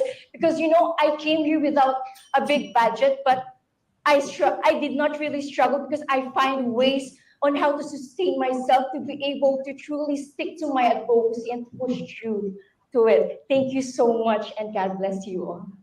Thank you so much, Zaira May Cabalza, Tugigarao. Christina, you were born in Pangasinan. Actually in the Middle East. Oh, in the Middle East. Yes, Okay. in Kuwait. And is now representing the United Kingdom and is working in Switzerland. It's a big confusion, isn't it? So many will instantly think that you live a charmed life. But what challenges do you face in being a global Filipina? I think it's the aspect of always just trying to fit in. You're coming across language barriers, cultural barriers, and you are just learning so much about yourself. You're trying to make friends. And I think ultimately, if you're able to come into a situation with an open mind and just introduce yourself to people, it's as simple as that you open up the doors, you open up relationships that you never thought you would ever have. And truly, that has made my experience so much brighter. Now, you have quite a varied resume, having graduated with a pharmacology degree, but also dabbled in entertainment, real estate, among others. What are you doing now, and what do you hope to do for the rest of your life? Wow, it's always a big question that we're trying to address. As you said, I am working in real estate, and it's given me amazing opportunities, but it just didn't start there. I worked in hospitality in the very beginning, and I just wanted to encourage people that you should be proud of where you come from, how you make money. There is no shame in starting from the bottom and working your way up. Truly, I want to get into this space that can empower women. I started a group called Self-Esteem Queens, where we're able to share our struggles and work towards our goals. And if I can work with the Miss Universe organization to continue that globally and extend that love to the universe, then that's truly what I would love to do. Yeah, you started that in Singapore, but how did that come about? Well, I had an experience when I was moving to London. I was truly trying to prove myself to the world that I was good enough and ultimately make my family proud. They had sacrificed so much for me. My dad worked abroad overseas, and so did my mom as a former migrant worker. So I really wanted to use that education that they had provided for me and really hone that power. But I went to London trying to get and proved myself in the graduate role. I ended up going through some darker days and felt super lonely and was diagnosed with depression. And once I finally came out of that, I ended up moving countries again for another opportunity in technology. And I just didn't want anyone else to feel the same. So I started this group called Self-Esteem Queens, which extended it to the local Singaporeans as well as Filipinas and the expat community, and everyone just resonated with it, and I was able to take it online as well. And why should you be the next Miss Universe Philippines? I believe that I am the next Miss Universe Philippines because I have the ability to transform the energy in the room. People can experience laughter and joy, but feel safe and share their struggles. I believe in this time where we're in a mental health crisis, a queen should be able to make this a priority and take action, which is what I do. With, as I mentioned, those days experiencing depression, I do not want anyone else to feel the same way. And that helplessness. So with Self-Esteem Queens encouraging and empowering other women worldwide of all ages, I want to extend this to the Filipino communities here and abroad so that no one ever has to feel alone. I want each and every person to know that the universe is so much brighter with them in it. As a kid, you lived in the Philippines, Japan, and the USA. How did all of that moving affect you as a child? And is it something that you'd want for your kids to experience? I absolutely do. I believe that being transient as a child really gave me a lot of experiences that I was able to harness later on in life. It created me as a person as well as taught me strength and built my character. That was really able to apply and as well as help people along the way to really know more about myself. My experiences, I think, is one of the biggest achievements. And if it wasn't for my childhood and those experiences I've had with traveling and learning different cultures, that would be one of the most things that I'm proud of. And I definitely want my children to experience the same thing as well. Now, what has been the most challenging aspect about coming home to the Philippines and competing in Miss Universe Philippines? The most challenging aspect would be just coming in as an adult and seeing the Philippines and experiencing the culture again from a different perspective. I think the most challenging part of being part of a competition is just not being able to really immerse myself into what a daily life will be like here as a local again and seeing things as an adult. But for the most part, these challenges really helped me have a better understanding of what it is to be part of competition like Miss Universe Philippines, but also really learn more about the girls that I have been working with as well as everyone. And I really good takeaway from me for this one is it's the challenge itself. Oh, my bad. So you're one of the moms in this pageant. Tell us about your kids and what do they think of their mom being? My son is very proud of me. He is 9 years old and he is one of my largest supporters, and being able to come in a competition, represent mothers as well, is really pushing my own self-beliefs. And I think this is a great example for women as well as mothers to be able to pursue their dreams, regardless if they have responsibilities when it comes to childcare and raising a family. Now, why should you be the next Miss Universe Philippines? Because I believe I can conquer anything I put my heart into. And regardless of the challenges I'm faced with, I've always come home with the experiences that I'm grateful for, as well as the knowledge and wisdom from all of the experiences that I have been thrown my way. Mabuhay, magandang hapon po. So, Yeah. looking at you today, it would be difficult for people to imagine that you grew up without electricity and a roof over your head. Can you describe what that was like and how you managed to get through it? Well, as someone who grew up in poverty and as someone who grew up in a province without the basic necessity of life, it's difficult. But I know that I can do something about it. And I never let those difficult situations, the poverty, hinder me in achieving my dreams. Because I know that this difficult situation just honed me and prepared me to be the person that I am now, right now, and someone who is empowered and someone who can use my story as an inspiration for others. And after all, I never played as a victim of poverty. That is why I'm here. Now, you graduated with a degree in customs administration. There is a perception that allegedly there is widespread corruption in our customs. How do you feel about that, and what would you do if you worked there? Well, for me, it's all about life choices. So as someone who believes in God, who fear God, I never actually considered being in this profession as someone that could actually benefit negatively in our society, because it's more about how you will do your job and how you will do your, you will perceive your actions, and you will do something that is beneficial rather than something that can pour in our society.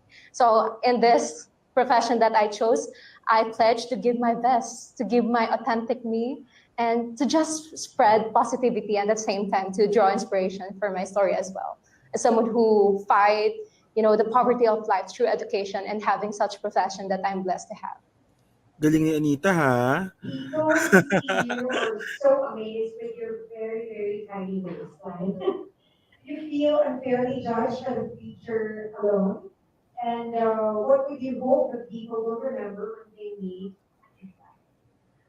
Well, thank you, ma'am. As much as I appreciate the compliments over my body, but I know that we are all different. We are all unique in our physical attributes. So as much as I know that it really gives me an advantage to be known easily, but I know that beyond that, we are more than just the woman that we are right now. Because beyond this stage, beyond our looks, we are someone who will champion the causes that we want or that is close to my heart. And just like mine, I grew up in poverty without electricity, roof, and any basic necessity of life. But I am here to champion education because I know how it changed my life and how it can change the life of others as well. And yeah, I know that through this, I will be someone that could make a big wave of change to our society as well. And why should you be the next Miss Universe Philippines? Wow. You know what? To be the next Miss Universe Philippines is such an honor. Cliche as it may sound, but it's a great responsibility that I would be forever grateful for. And as someone who grew up in a province, in a small barangay called Barreto, I always dreamed to represent not just my province in the national stage, but more of the international stage as well, to show them the real Filipina who can fight, who can rise up beyond the poverty, beyond the difficulties of life. And I know that with such experiences, it could give me a background or the drive to be someone that could lead with empathy, with passion, and with heart. And with that, I know that I could be someone that could truly represent the Philippines, hopefully in the international stage as well. Thank you so much, Anita Rose Gomez Zambales. Thank you so much. Well, thank you so much. Hoy, ang galing ni Anita. Na-proud ako sa kanya. Laban na laban naman si Anita. Hindi siya Grabe. ganun. Aminin mo, the first time that we saw her nung inintroduce pa lang siya as Zambales, hindi siya ganyan katuloy-tuloy magsalita. Totoo. Alam mo, after hearing her, I remember the times when we saw her sa Aqua Boracay, nagpa-practice mag-isa. 'Di ba? Doon sa terrace kasi parang same floor kami ng rooms sa Aqua Boracay. Doon sa terrace ng Aqua Boracay malapit sa elevator. Nakita namin siya nagpa-practice mag-isa. Sobrang determined ni ate. Tapos diba, si CJ Opiaza din, dati parang they were saying na hindi siya ganun kagaling sa interview. Pero during the competition itself ng Miss Universe Philippines, she was solid. So there's, alam nyo, kung sino man, hindi ko alam, sino ba ang Q&A trainer ng Zambales, but leaps and bounds yung Totoo, sobra. Alam mo, some may question or some may give feedback about diction o kaya naman grammar for not only for Ms. Zambales but for the other candidates. Pero sa interview na to, it doesn't really parang hindi nababaliwala yun eh. We were more inclined to listen to really content. Correct. They share their story. And mabilisan na 4D kasi mamaya live na naman ulit tayo. But give us your top 5 for top Q&A. 5 for interviews. Number 1 is Mandaue. For me, Number 1 is Mandaue. Number 2 is Davao City. Number 3 is Bantayan. Number 4 is ang hirap daw. Two spots na lang bigla. Number 4, I guess, Bacoor. And then number 5 would be Iloilo. Oh, Iloilo. Ako, And then 6, siguro Florida. Ayan. Top 6. ang hirap kasi talaga eh, no? Pero Hirap, yeah. for me, ang top, dahil nagbigay ka ng 6, magbibigay din ako ng 6. Pero nasa top 6 pa si Bacoor, si Florida, si Iloilo, Mandaue, Taguig, and Zambales. Oh, yeah. Oh, pwede bang 10 na? Sige. Taguig and Zambales, and then Bulacan. Right? Dahil nagdagdag ka, magdadagdag ako ng Northern California. Oh, yeah. Okay, sige. Basta yun yung mga nagmarka. And then probably out after those 10, probably there's Hawaii, there's Cebu, um, Quezon Province, Palawan. Palawan, United Kingdom. Yeah. Yes. Gusto ko rin si Cavite, and agree ako kay Bantayan. I also like Australia, for the Alam mo, si Australia, maganda talaga yung performance niya. Pero yun nga, parang wala kasing question for enough for her to really showcase the the strength in interview, kumbaga. Pero it's more of kasi uh there may be times when girls really exert yung parang sometimes medyo perky, too perky, nawawala yung grace and sophistication while answering the questions. And Correct. I see that, and I saw that kay Australia. Australia. Ako gusto ko lang i-commend, I guess, si Tara, si Baguio, because everyone was saying she's not gonna deliver in the interview, 'di ba? Pero all of her answers and the questions were on point, hindi siya off tangent. Um, tama na nagtagle siya, and then nung nakuha niya na yung strength, yung confidence to speak in English, tuloy-tuloy na. The other girls, I also liked Occidental Mindoro, si Zolil. Kahit na I also like Kananga kasi si Kananga, si Fresh. Fresh. Diba? Fresh daw siya. So nagpaparinig si Kananga, baka naman pwede daw echo team. Diba? And then I also like Camigin kasi 'di ba may isang beses nga na nag-joke si Camigin na parang strength niya daw makikita sa swimsuit and evening gown. Tapos sa interview hindi daw natin alam. Pero I love her. I love her personality. And then nung nakita natin siya sa Manila Hotel kahapon, sobrang bubbly, parang na siya artista eh. Si Oo, hindi ko nakilala Hindi ko siya nakilala. Akala ko nga siya si RC Munoz eh. Hawig niya si Trisha Santos, yung sa PBB dati. Ganon. Basta, I love her. And then, her personality kanina, parang, it really shown kasi there's a little bit of being unserious, and then there's a little bit of vulnerability, yung hindi siya, yung dapat ipapa-abort na siya, tas kinupkup siya ng lola niya. Yung ganong story was very, very good. And of course, we also don't forget Kainta. Si Kainta was very, very engaging. Her interview skills is very Catriona, I think. Siguro hindi lang, parang ako, I'm just looking for a different flavor, a different kind of interview na hindi yung Catriona-like na kasi di ba very engaging kasi si Stacy, and she's also very bright and sunny, ganyan. I also like the questions that were given to her because those are the questions that you don't normally get. Diba? Parang, is that really you in person, or do you like acting, something like that. And medyo kasi 'di ba, pwede kasing sabihin ng mga tao ang OA niya mag-interview, lagi siyang very animated pag nagsasalita, ganyan. Pero kasi what if ganun lang talaga si Stacy, 'di ba? So it was also nice to see Kainta excel in an interview setting.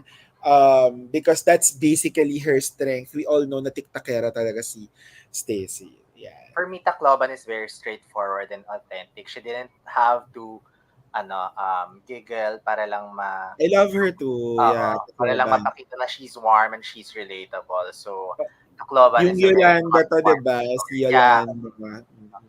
Okay. Tapos, yeah. Yeah, sorry. No. Yeah, wala. I'm happy with the personality interviews kasi it really helped me gauge also the girls. I also appreciated si Davao Region, yung the oldest contestant, 'di ba? she has the way she talks, parang makikinig ka talaga, and parang siyang nanay mo na na pinapangaralan ka. And ako, the reason why number 2 ko si Davao City, she reminds me a lot of Emma Tiglao and Patricia Fernandez. Yeah. So parang Ever crossover. since naman kasi talaga ang ganda ng di ba, ng personality ni Solid Davao personality. City. Parang kung merong ang congeniality. Oo. At saka ako, I genuinely think that Davao City is very smart. The way she talks, I know that she is intelligent. Parang gano'n. Okay.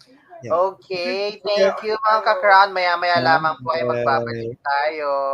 And please don't forget to subscribe to the Crown Philippines and Pride Partners so you'll be updated once we get live again. Once we go live again, also follow us on our Facebook and Instagram accounts. Thank you for this. See you later. See you later. Bye-bye. Thank you.